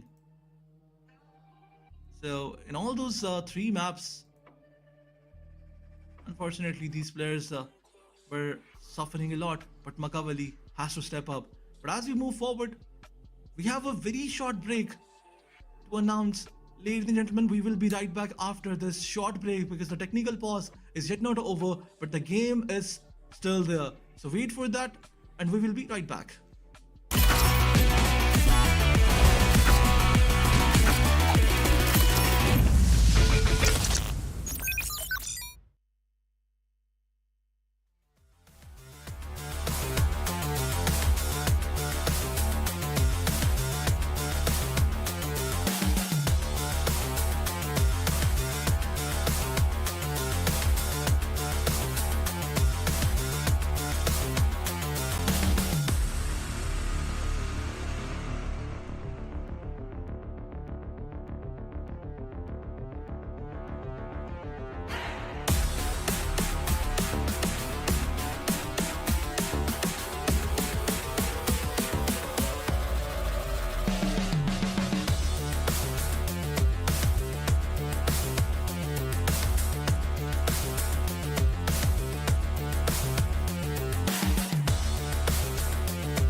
back everyone to VALORANT Challengers South Asia 2025.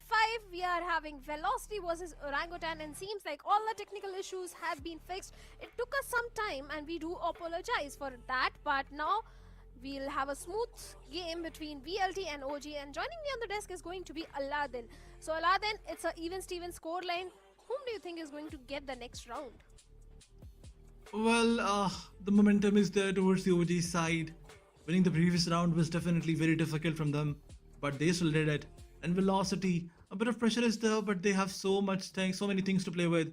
They have the ultimate from the Mara side that he can use if the round gets crucial. They have that operator that Team OG has to somehow deal with it. But for now, the operator is there. But look at the planning in SK Rossi. What was that? A no scope from SK Rossi. That was crazy. Velocity making sure that the confidence gets shut down. And SK Rossi, once again, he was about to be there, but it was the Yoru fake that he tagged with that operator and Damara as he found that trade. The advantage is still there towards VLT. Of course, the advantage is going to be there. Numbers advantage. Then also SK Rossi is having a zone to force as well. Overdrive also there. Rolling Thunder being invested from the side of Orangutan. But Damara with that overdrive finds Venka and Makavli both, and the entire team has been shut down. Just one single ultimate of Damara and a 3k for him. And an easy peasy round for the players of Velocity Gaming. Once again, VLT, they're back in the lead. And OG, seems like their economy has been broken one more time. Absolutely. The momentum was definitely towards OG's favor, but it was towards OG's side, but VLT, that operator shot and that trade by Damara definitely gave the upper hand advantage to VLT. And now once again, they're looking so promising. They have to make sure that they secure this following round and then convert the next one as well. Because VLT, once you give them the advantage, then it gets very difficult to take it back. Look at this. Look at Damara. He's just going all in. The relay board was there on the target. Damara found another. He does not care if he gets concussed. He does not care if he gets blinded. One after another. The player of Team OG are going down. And now, as Damara found the fourth one, OG loses another round. A 4k from Damara's side. Of course, a 4k of Damara, an easy round for VLT. Back-to-back 2 rounds being converted. Once again, full buy round for the players of Orangutan. This time RVK is having neural theft as well to get that information. But for that, he needs to find the first pick as well. But no major ultimate on the side of OG. There, on the other side, VLT, their ult progression is looking really good. Even Nightfall just 1 odd point away. Once again, Damara going super aggressive, but a good reveal from the side of VLT. Lot of information has been passed on. Fort line Prowler on the back of it. OG gets 2 of their own, and this time Aladdin, the numbers advantage is with the plus of OG. Absolutely, a 3v5 it is. The fake was used to take all that information. They know that one of the players on the backside, SK Rossi, he was coming from the flank, but RVK shuts him down, and Lightning fast. Look at his position. Madeline and Lightning taking one after another, and Madeline, he's just madman. 3 players down from the same angle. The crazy show of gun skill. And after that, the ultimate being used. He has all that information. They have the spike. They have the men advantage. The numbers advantage. And RVK, he has no idea. He has no clue where all the players are. Look at this. Behind that smoke, as Lightning was waiting, Lightning shuts him down and secures another round. But what a play by Madeline. I want to see those highlights. We all want to witness that action one more time. But once again, OG seems like they are pushed onto the same route. It's just only 1 Stinger and 1 Sheriff and 3 Classics. Nothing else. There should be an easy 6th round for the players of Velocity, unless OG they do pull off a thrifty round. But seems like That's going to be highly unlikely unless the players of Velocity do give close range fight to the players of OG. Early trouble control to the players of OG. Gotta go. Be cautious from the side of Damara. Once again, the fourth line play coming into the picture. And Damara finds one, Damara finds second, Damara finds third, and maybe Damara finds fourth. Oh my god. Damara, this guy is a different breed. I'm out of here. Is he gonna find the last one as well? He has that information, the brawler being used, and an ace from Damara's side. Emoji, they have so much pressure now, and Damara making sure that Emoji remembers his name.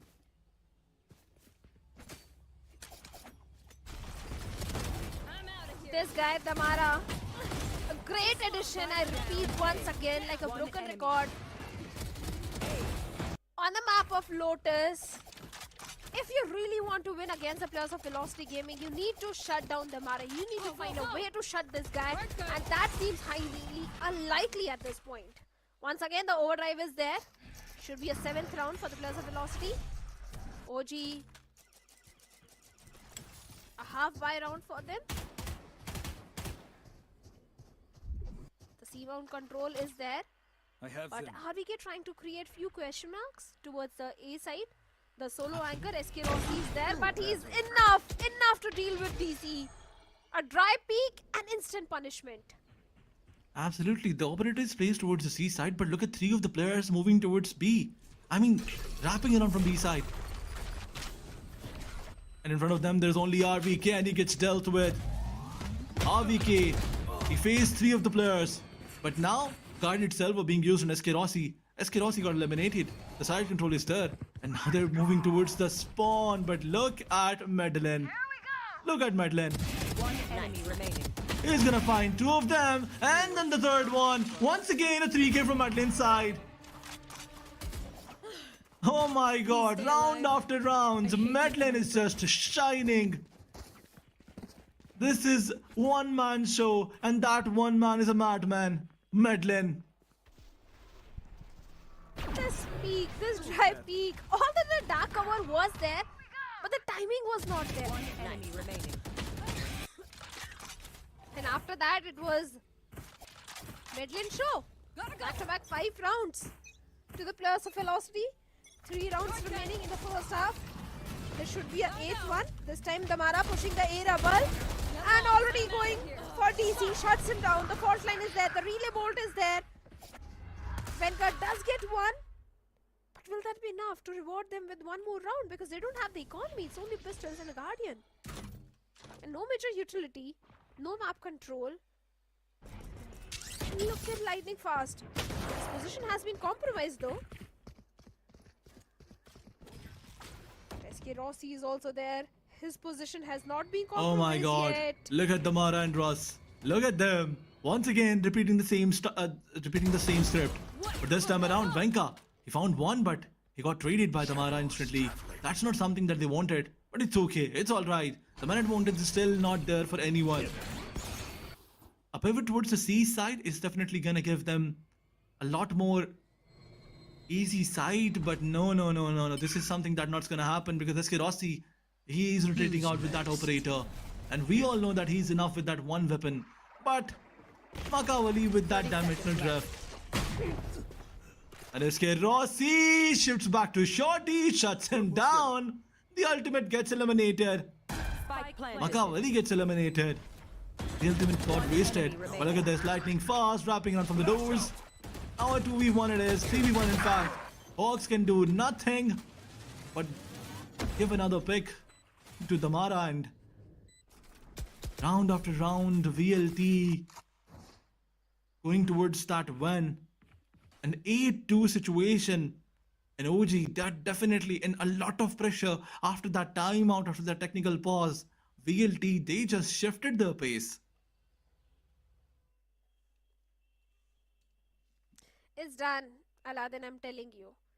This map of Lotus is going in the favor of the players of VLT. The way they are bringing in the domination and the way OG is not having any answer. OG, they are on the attacking side. This should have been their half. But looks like Time to jump. it's entirely Velocity's game. Once again, Asterisk all the way towards the C side. The C mount control is there.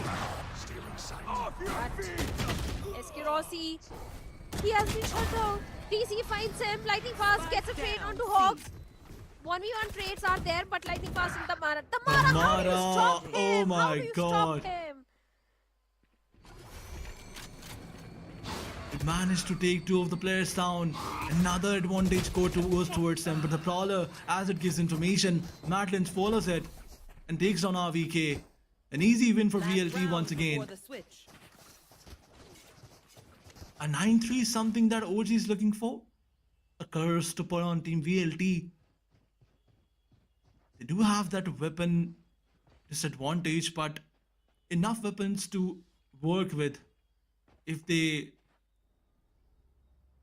look for those early picks. Those early on picks are very important.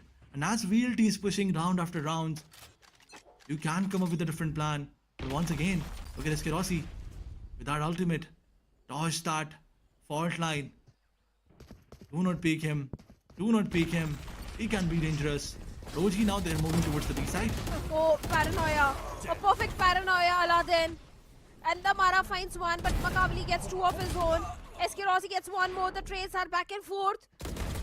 That paranoia was so precise and perfect. The timing was there. Russ gets 1 more. Maybe NODWIN can also get 1. After that, Venka will be the last one. And yes, Venka is the last man standing.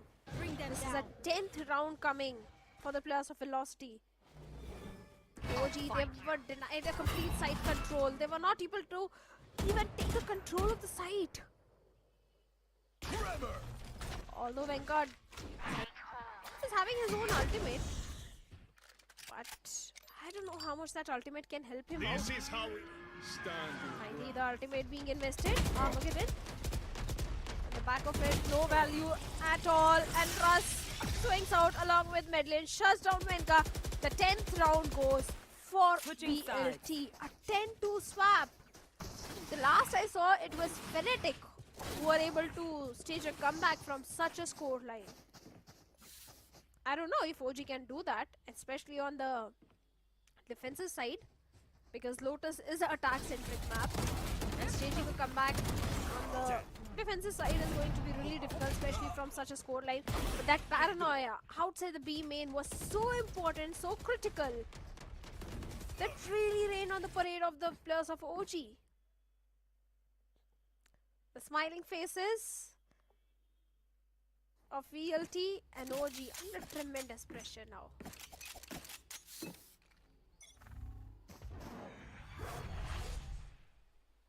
So much pressure that they have to work with. On the other side, VLT, if they win the special round, it will be over for Team OG.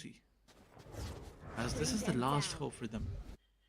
Because after this, a follow-up will be there. And 11-2, not 11-2, in fact, 12-2 is the scoreline that you cannot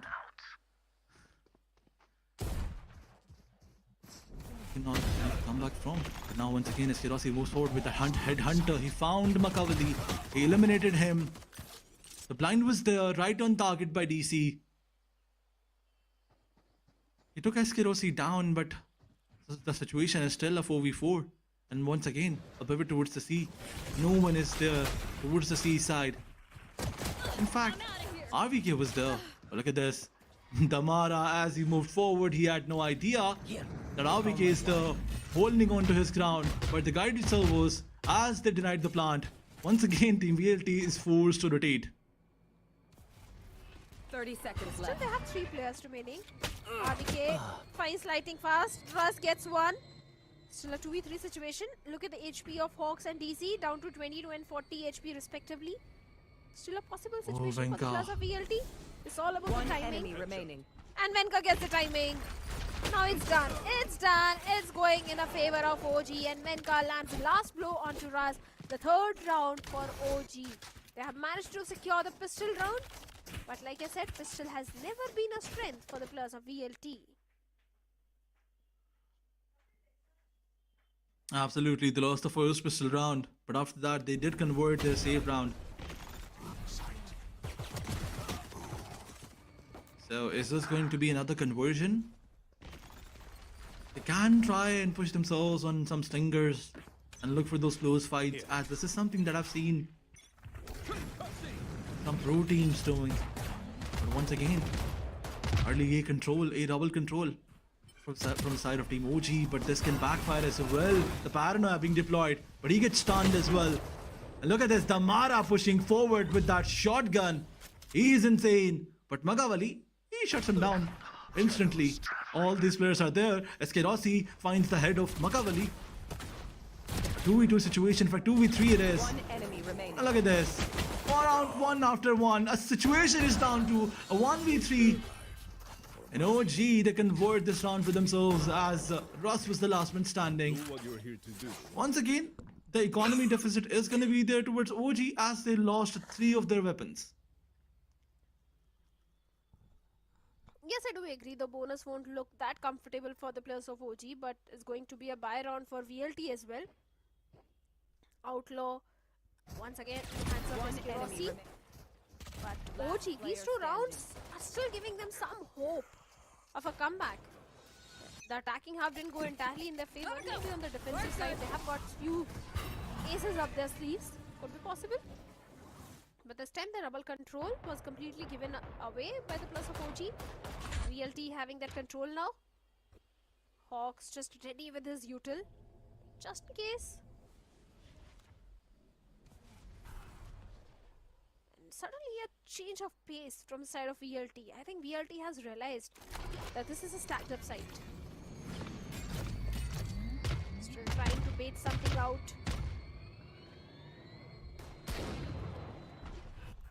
The entire side control is still with the players of OG at this point. Locating target. VLT, they don't want to take any sort of risk, Aladdin, if you notice. That's the reason they have suddenly slowed down their pace. But finally, the tree control is there, and the paranoia, the flash, and lightning fast finds DZ. The trades are coming, and Hawks, the aftershock, finds lightning fast. Oh my god. Blinded Hawks shuts down Damara.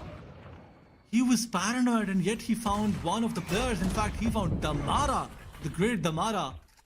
But once again, VLT turning the tables, taking those trades towards their favor. A 3v2 situation. The weapon advantage is still there. RVK, look at him. He found one, found another. The crispy Guardian aim. But once again, RVK with the 3k shuts down the entire team of VLT. No answer whatsoever Team VLT had. And RVK, one by one, OG's players are stepping up.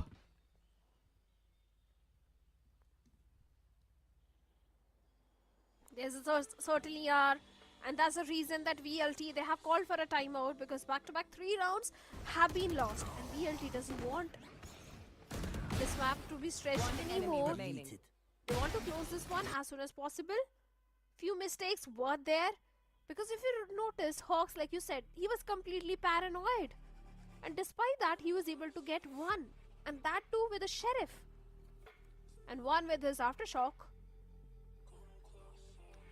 That's the reason this timeout has been called.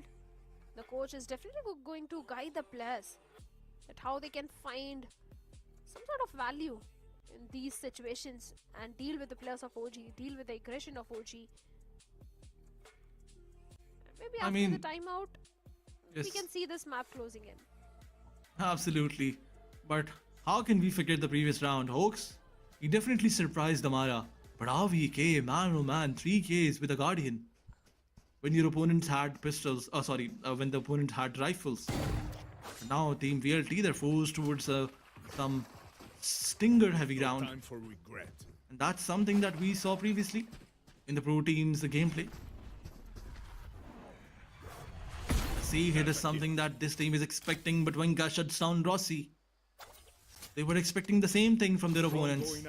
And VLT, as they were planning to push forward, the drone is going to give a lot of information. Makavali, look at his position. He was placed in such a beautiful angle. Found 2 players. went back towards the safety, and his teammates were enough to shut down the entire team that was left behind. VLT gets another round. In fact, OG gets another round. But VLT, the pressure is going to be there on them now. They do have some good weapons, as the previous round was the save round or maybe a light buy round. But now they have those full buys. Some Vandals and Phantoms are in play, but look at SK Rossi. He has that Operator, that magical weapon. But Operator in attack can backfire as well. The possibility is there, but it's SK Rossi. I have a complete faith on him. This time, VLT going for Tamara, be careful! What are you doing? I mean, why? You cannot walk like this. You're walking down your opponents like this, and this was something that was unexpected. But RVK, it shuts down Russ. The round is still not over. 3v3 situation it is. SK Rossi. Spike planted. Moving towards the C-Link with that Operator. Hawks. If you peek, you get eliminated. RVK has to play some different moves. SK Rossi still waiting. RVK casually walking outside the smokes. But DC, look at him. He was towards that angle where team VLT was not expecting. And it's a 1-2 situation. Lightning fast. Gets stunned. Falls back. Spike is being diffused. A high-low setup that he has to work against. But unfortunately, he did not. Seems like DC was on towards that position that team VLT did not expect any of the players coming from. And VLT, they got surprised. Oh, they definitely got, especially the Mara. Getting off guard. See, this was not Oh my god. Unfortunate. He wanted to use some sort of a util. The Dark Hour was also there, but the timing was not there. The Dark Hour was a bit late. And unfortunately, the players of OG did find a timing onto the Mara. But mistakes like these can cause the entire map to the players of VLT. Play, let's play. Once again, a save round for VLT. It's only 2 stickers and pistols. And Oh my Maccabi god. shuts down SK Rossi. This is not what OG wanted. SK Rossi wanted. And OG really wanted to shut down SK Rossi. A complete shutdown. A shut-up call from his side. But VLT, the hop is still not loose. Makavali has all that information. Venka once again finds Tamara in the high gear. And Makavali, he gets taken down by Madeline. And Madeline, he is not stopping. Found 2 of those players. It's a 1v1. RVK with that ultimate. Information is given to him. But Ross has that rolling thunder to play with. Does RVK has any idea that Ross has the ultimate? But do not peek, but he peeks and shuts down in a thrifty round. VLT can boast another victory. The 11th finally coming for the players of Velocity. A much needed round. But a heavy round, in fact. They lost on to 4 of their players. Somehow they were able to convert this one. It was not really a very convincing round for the players of Velocity though. OG, they do have a full buy round, and so do the players of Velocity. The ult progression is also looking very great for the players of VLT at this point. The rubble control, a good reveal.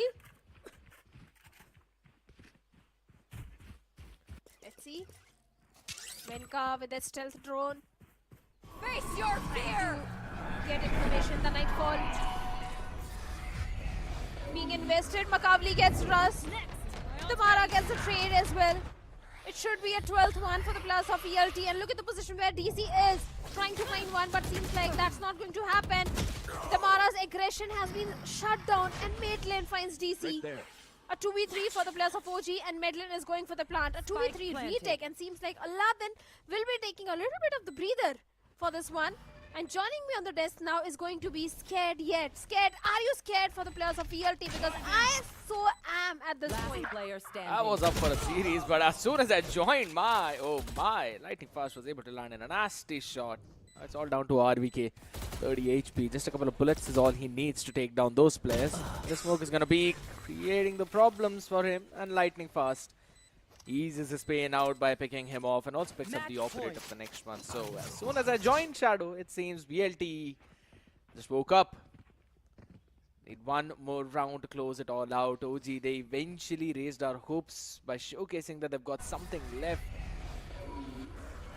They can One enemy remaining. maybe push this map into the OT. But alas, seems like that hope is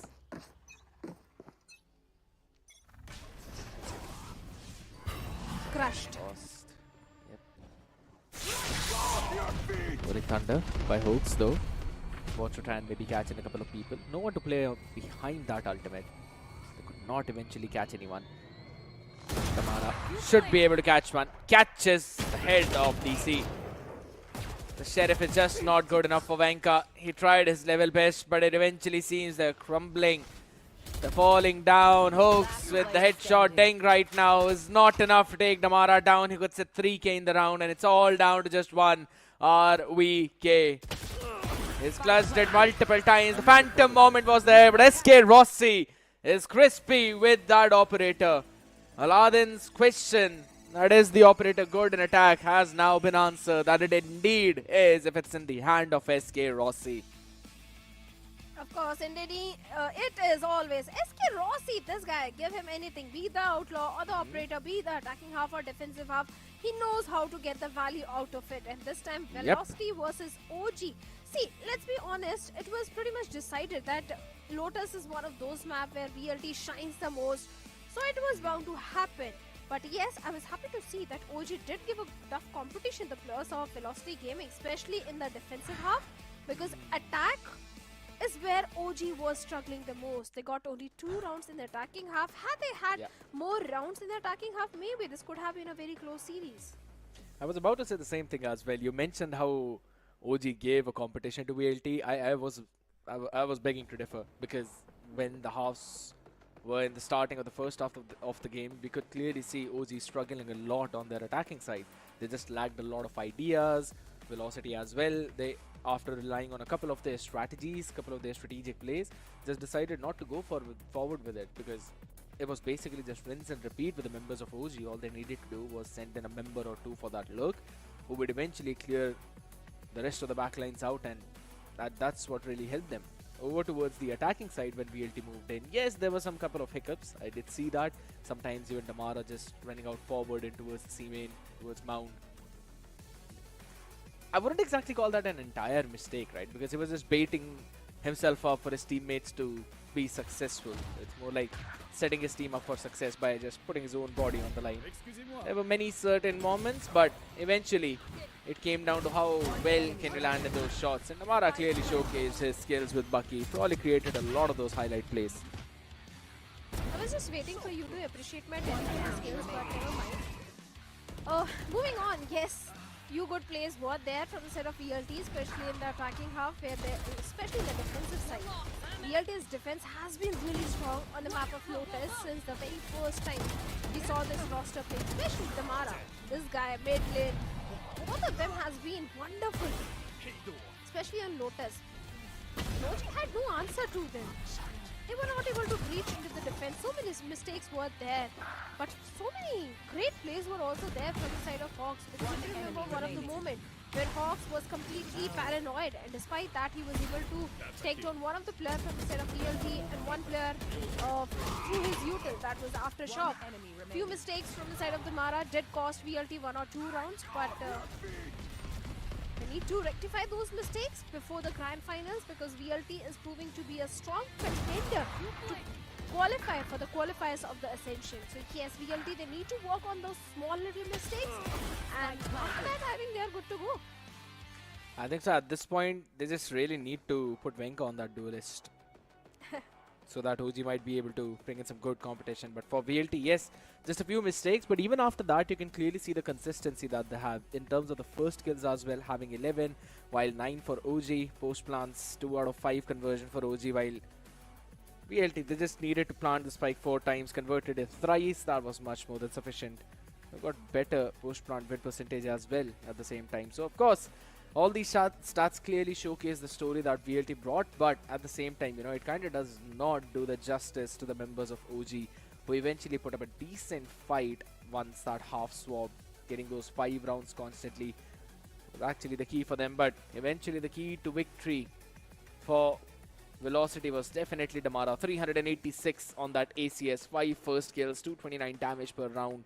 This man never fails to impress me, Shadow, and he is the main reason why VLT mostly has a smooth sailing in almost all of their matches. Here's the thing. His foes are also getting impressed by him. That is how Damara is playing. Not just his team and the audience, even the foes in the lobby and the server are also getting impressed with how Damara plays. Venka being the MVP from the side of OG with 17 and 15, 216 ACS, 4 first kills. Venka was also great as a Teho, but Hawks was also doing really great. 10 and 15 and 14 assists is what he has. It's just that the entire team of OG really needed to capitalize on the information which Hawks was getting for them, and that was kind of missing in the entire gameplay. I'd have to say yes, and also it eventually comes down to the practice that the players have with each other. We've seen multiple times, and Hawks in the interview as well is saying the same thing. His players are busy with their own life. Venka, Bodes, he himself working the job as well, so they don't really have a lot of time to practice together, which directly results in the plays that we normally see, right? Those set plays or playing on the back of each other's utility, being snappy in the moments itself. We've seen so many times, even on the international tournament, in the international stages, where people mention that one of the big reasons for their success is how quickly can players utilize the utility of their teammate, right? Like how well is the initiated duelist synergy going? How quickly can you play behind each other's utils? So that's the main part about it. But ladies and gentlemen, you know what? We've still got a couple of maps remaining potentially, and which will be up in after the short break.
dominating performance in map number 1 has resulted in VLT having a map advantage over Orangutan, but can OG push back and force us for a map number 3? We'll figure that out after the next map is over, ladies and gentlemen. I'm going to be your host and caster Asterisk. Alongside me, we've got Shadow. Shadow, first map, yes, of course, VLT's pick, they won that, but now it's going to be time for Haven, and that is an OG pick.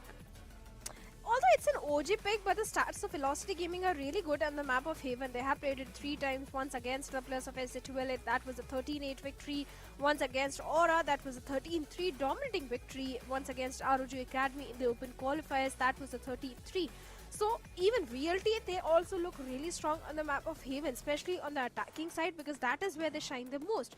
But for the players of OG, I think they have played Haven only once against Asterisk, and that was a 13-1 victory. So I don't know, maybe OG can steal this one in their favor. Highly possible, to be very honest. If they want to force map number 3, they will have to steal this one away. And also one of the key players whenever we talk about OG has always been Venka. In terms of that duelist role, in terms of the frags that he does, regardless of what role he's playing, he's always on top. But I personally feel that he's much more comfortable whenever it comes to that duelist role and not on any other, right? Be it any initiator, be it any sentinel. I remember he was playing on the map of Pearl and the agent was Vice, and he was struggling quite a bit there. So I personally feel OG should put him back onto the duelist, maybe to win this one. And it also seems to be the case because Venka is apparently now playing the ISO. So I do like this composition again. The ISO with the Yoru. OG, they played this map once and they've picked up the exact same composition. While talking about VLT, that's exactly what they've done as well. The stats show this. They've also got the map ended as 100% for both of them. And in terms of the rounds that they actually get on defense, OG has played a very solid defense with this comp on this map. So my question is, what's going to happen when Damara's go Neon is now going to strike the brick wall of OG? Of course. Like you said, VLT, they are starting on the attack, and OG, they are starting on the defense. Haven is also one of the 3-sided map, and OG has been struggling on the 3-sided maps. Yeah, Lotus being one of them. VLT, they have got a strong hold on these sort of maps.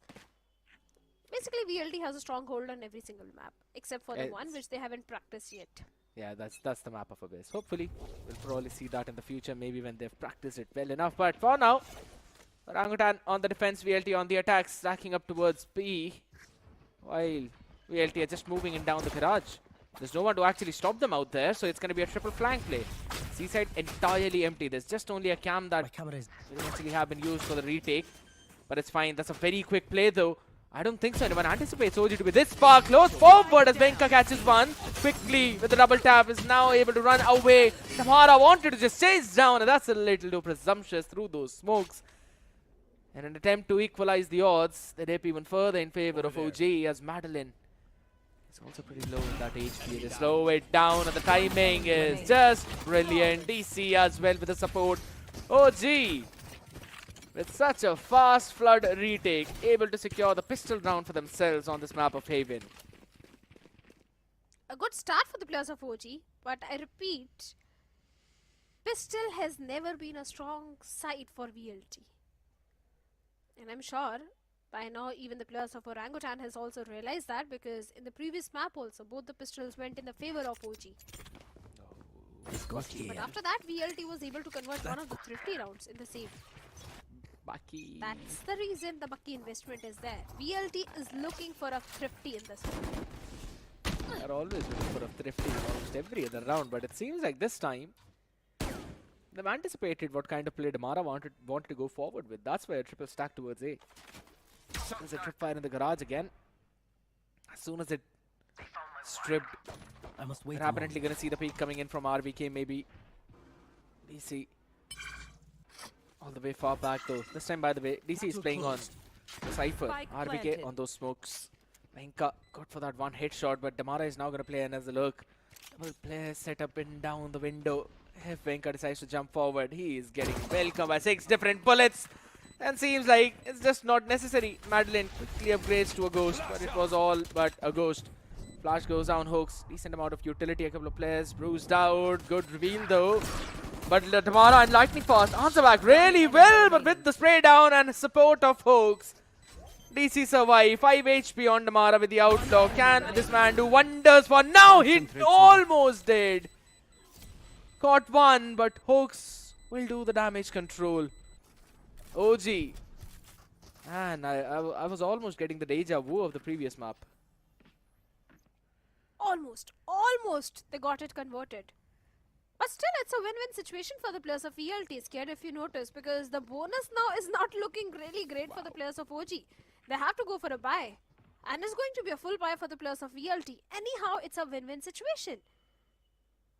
The Outlaw investment from the side of Makaveli, I don't think is going to provide much value to them, because the entire team of VLT is having full shields.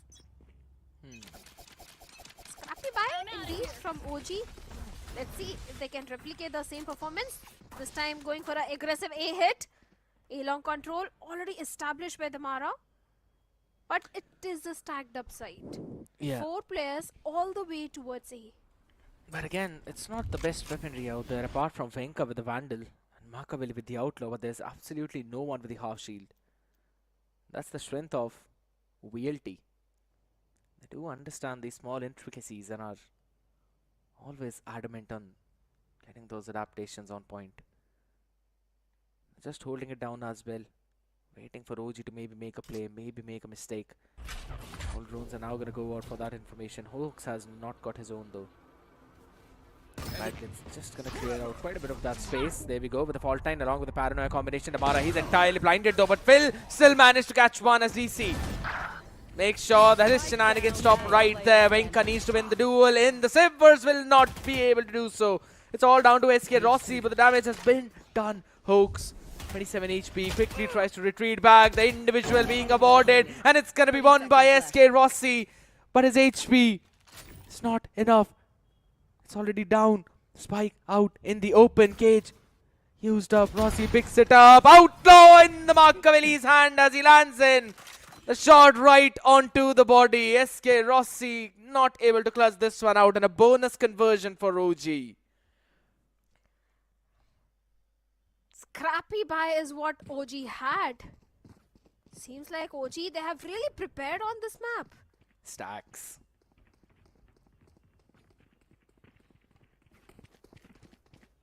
Yeah, it was a stacked up side, but despite that, back-to-back 3 rounds.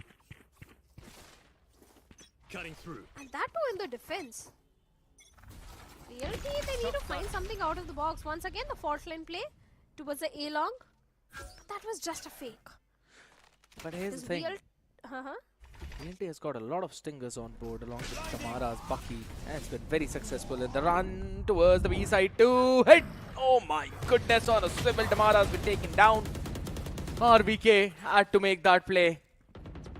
A fantastic job at that as Madeline almost wanted to take him down. Venka just shuts him out, and that's just a meat grinder on the B side as RBK shuts them down with a 3K. A great answer from OG.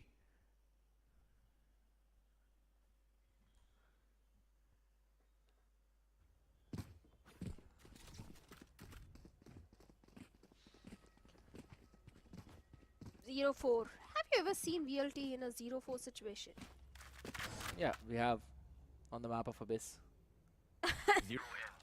Except for that one. Wow. I mean, you asked for one side. Never mind. You win this one.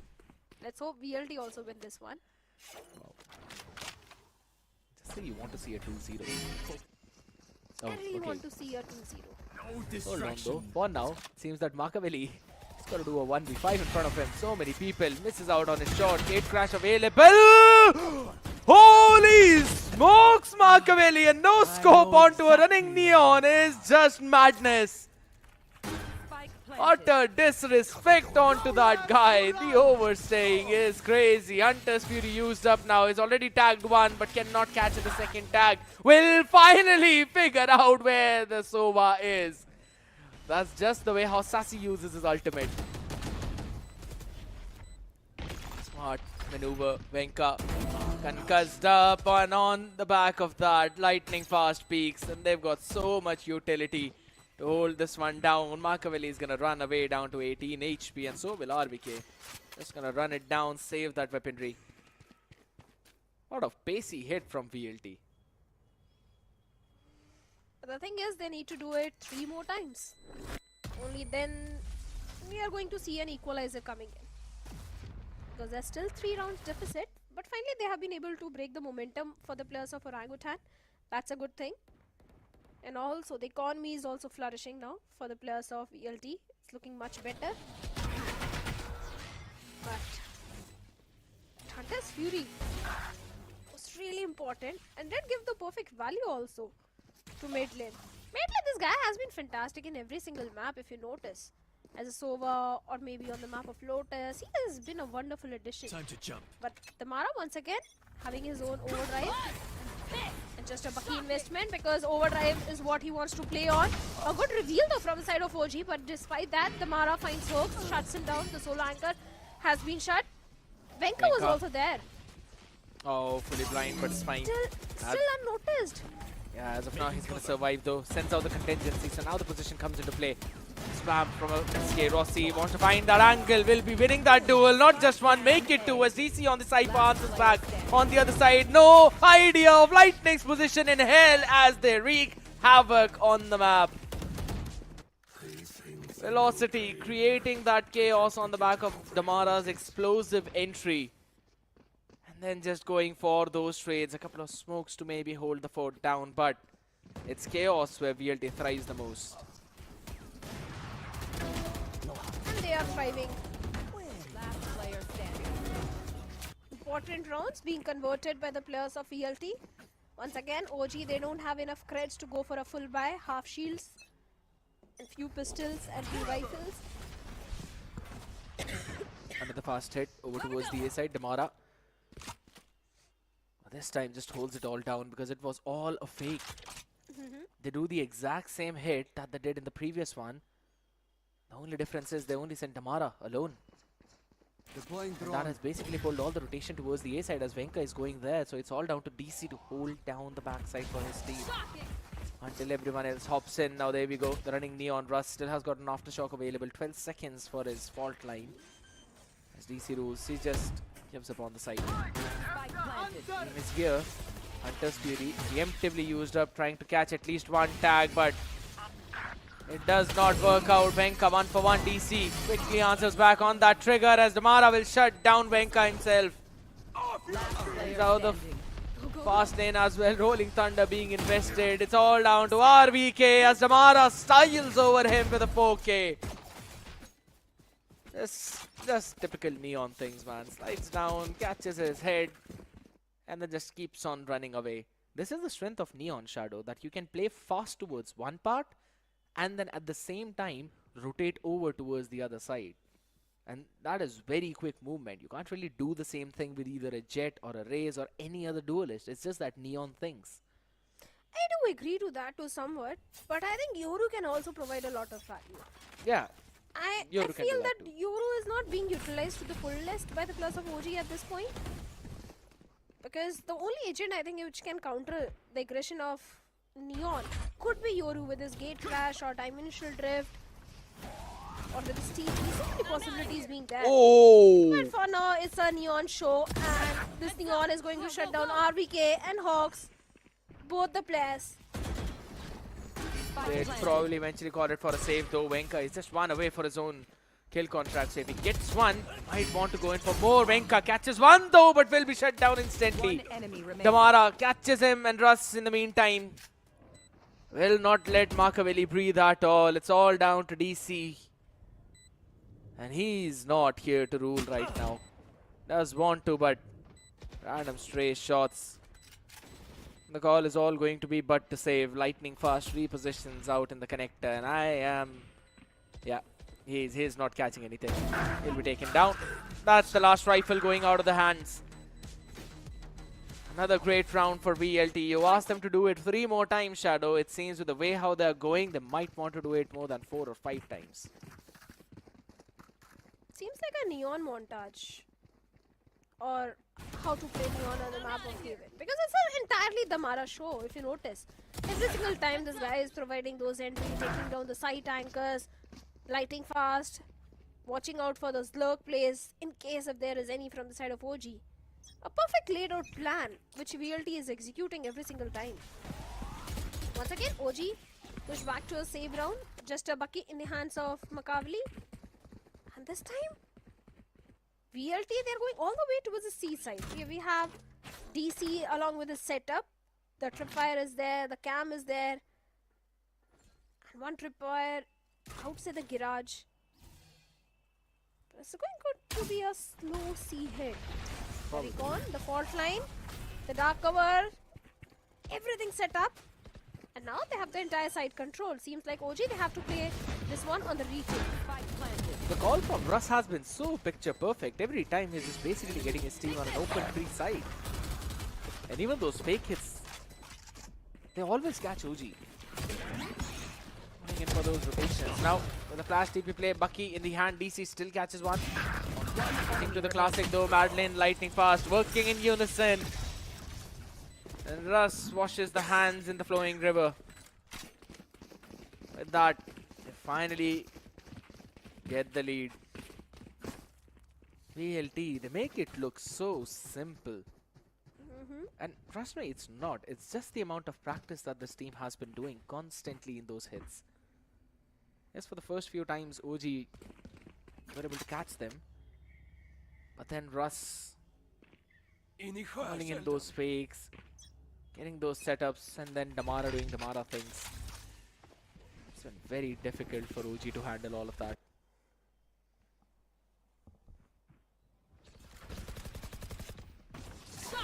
Go. Important round. A very extremely important round for the players of OG. No distraction. Spikes planted. Seems like they're going to play on the retake. And yes, a kill contract is there. And seems like this time Venka is going to win this duel against Russ. Should be a clear, easy OG round. Because it's down to only 3 players. But if VLT do buy enough time, one enemy this remaining. can be their round. But seems like all the duels are going in the favor of OG. It's only Medlin remaining down. Yeah, and he's also been taken down. Good round by OG, good retake. Individuals being awarded to them. Damara, he just overheated a little bit there, running down towards the spawn. Or out there alone. Hoax, he won the duel. That was an important one. Which eventually transitioned into Russ being taken down by Venka in the kill contract. Now the entire breach util was out of the way. It was all down to Lightning Fast 2, who eventually could not win out the duel in that B-link. But now, Operator still in play. One away Makaveli from the Dimensional Drift. I reckon he's probably going to play aggressive towards that C-long angle. It's more of a 3-2 setup. Rather a 2-1-2, which slowly is changing. And this one recon, it has grabbed the attention of the members of OG as they hold down towards a lobby, constantly jump peeking. Oh, the slurk of Madeline. It could be crucial. He always finds these timings on the map of Lotus on that fade, and on the map of Haven now on this Sova. 3 players, they're still ready for OG to answer back this hit. There's the tripwire broken. Oh my goodness, the fault line not used. Venka, he'll be overwhelmed by the sheer numbers. VLT. Namara's position noted. Just a couple of ticks out there, and as soon as he pulls out the util, Hoax decides to peek, and it's all down to Madeline. You know, 1v3 situation. Seems like a 6-1 coming for the players of OG. A good reveal and RVK across the boxes finds Medlin, shuts him down. And the 6-1 for the players of OG. Yep. Or as our Hindi caster Fritz likes to call it, Don't. half a dozen rounds. Oh my god. I have to say it, half a dozen rounds to the players of OG. I'm glad I'm on the English desk right now. Otherwise, I have no idea how many times I would have heard that. But it's fine. It's fine. Right now, 4 major ultimates available for both of these teams, apart from just From the Shadows of Omen. Though sometimes I could have used Alright, Machiavelli. Bold of him to not throw a gate crash and walk C lobby. That is just nasty. He's still holding that angle. The jump peek comes in as Damara quickly moves in, catches not one but rather two, make it three! As Hoax with the Hunter's Fury is able to answer him, but what can he do now? All alone, DC rules. Whose position noted. And now he's being hunted. Look at how deep that tripfire is. This is just nasty. This is dirty from SK Rossi. And guess what? Does not even matter. He'll hear everything and he'll land that shot on the skull. Switching sides. The half could not be any more even, and I'm pretty sure OG are going to be happy getting 6 rounds on defense on the map of Haven. Now the side swap and they are ready to attack. A 6-6 half, and the pistol round is going to be once again really important. But I haven't seen VLT winning those pistols way too much. So should be a 6-7 in the favor of OG. Wow. I can see the future. Can't really argue with that though, but so quickly Damara just moves on this Neon. Now this is the main thing, right? It always catches you off guard. People are so used to Jet and Raze on this map that don't really get how fast Neon can move. And that's probably what's catching OG off guard. That's why Damara is going 14. A control, 3 people playing there, 1 on C. Russ playing alone in the B link, rather the garage link. A tripfire now being used by SK Rossi just to hold down the garage. Push out though, but there's a hole in mid. Nothing to give them any kind of information whatsoever. Slow push out. It's a C split. While RVK alone sells out a fake. And on the back of that fake, alright, that trap play, it's been tripped. The spring trap now used up, but Stripfire is going to give out some of the information to SK Rossi. Can't really play on back of it. Venka quickly activates the double tap now. Sends out the undercut. Needs to land a couple of shots though, but the aftershock is just going to hold him down for a second. And he runs back to the safety of his team. SK Rossi now wants to quickly move for the pincer maneuver, but a good idea from re-clearing spawn. But it does not matter right now. Madeline answers back, not 1 but rather 3, who will be traded by DC. And OG get their pistol round. Shadow, seems like your predictions are pretty on point today. What did I tell you? Is going to be a 7-6 in the favor of OG. I've got telepathy skills. I've got skills to see the future as well. What's in my future? I'm a really talented person, scared. You just don't know yet. Because you're scared yet. Alright, alright. Where is Madeline playing from? Cutting through. Scanning ahead. I'll tell you later. I can answer that question right now. You never know. Maybe no, he's I somewhere actually else. do. I actually Maybe do. he's somewhere else. No, he's not. I'll tell you the answer of that question once we see his camera one more time, right? Trust me, it's very funny. Okay. Hoax though. That owl drone tried to gather some of that information though, and he figured out the position of the camera. Nice shock dart to clear that util out. I would need to learn that lineup for my team though, but there's still a stack on the C site, and it's also a spring trap. Lightning Fast is ready with a paranoia if I'm not wrong though. It's just a dark cover. But yes, there's still a fault line in the hands of Russ. There we go, the first contact being made. Russ catches one, wanted to answer more, but the recon just revealing out the position of a couple of players who run back. They do not want anything of what they're selling right now. And look at the call of Russ, Shadow. Madeline is also running back. Damara sitting in the Sivers. He's giving every information to his team. 30 His head seconds is going left. there, but it's the answer is going to be so ready. Madeline with a shock dart, almost catching one, but there we go. Damara with that Bucky. He always gets one. The aftershock delays them a bit as he catches a collide.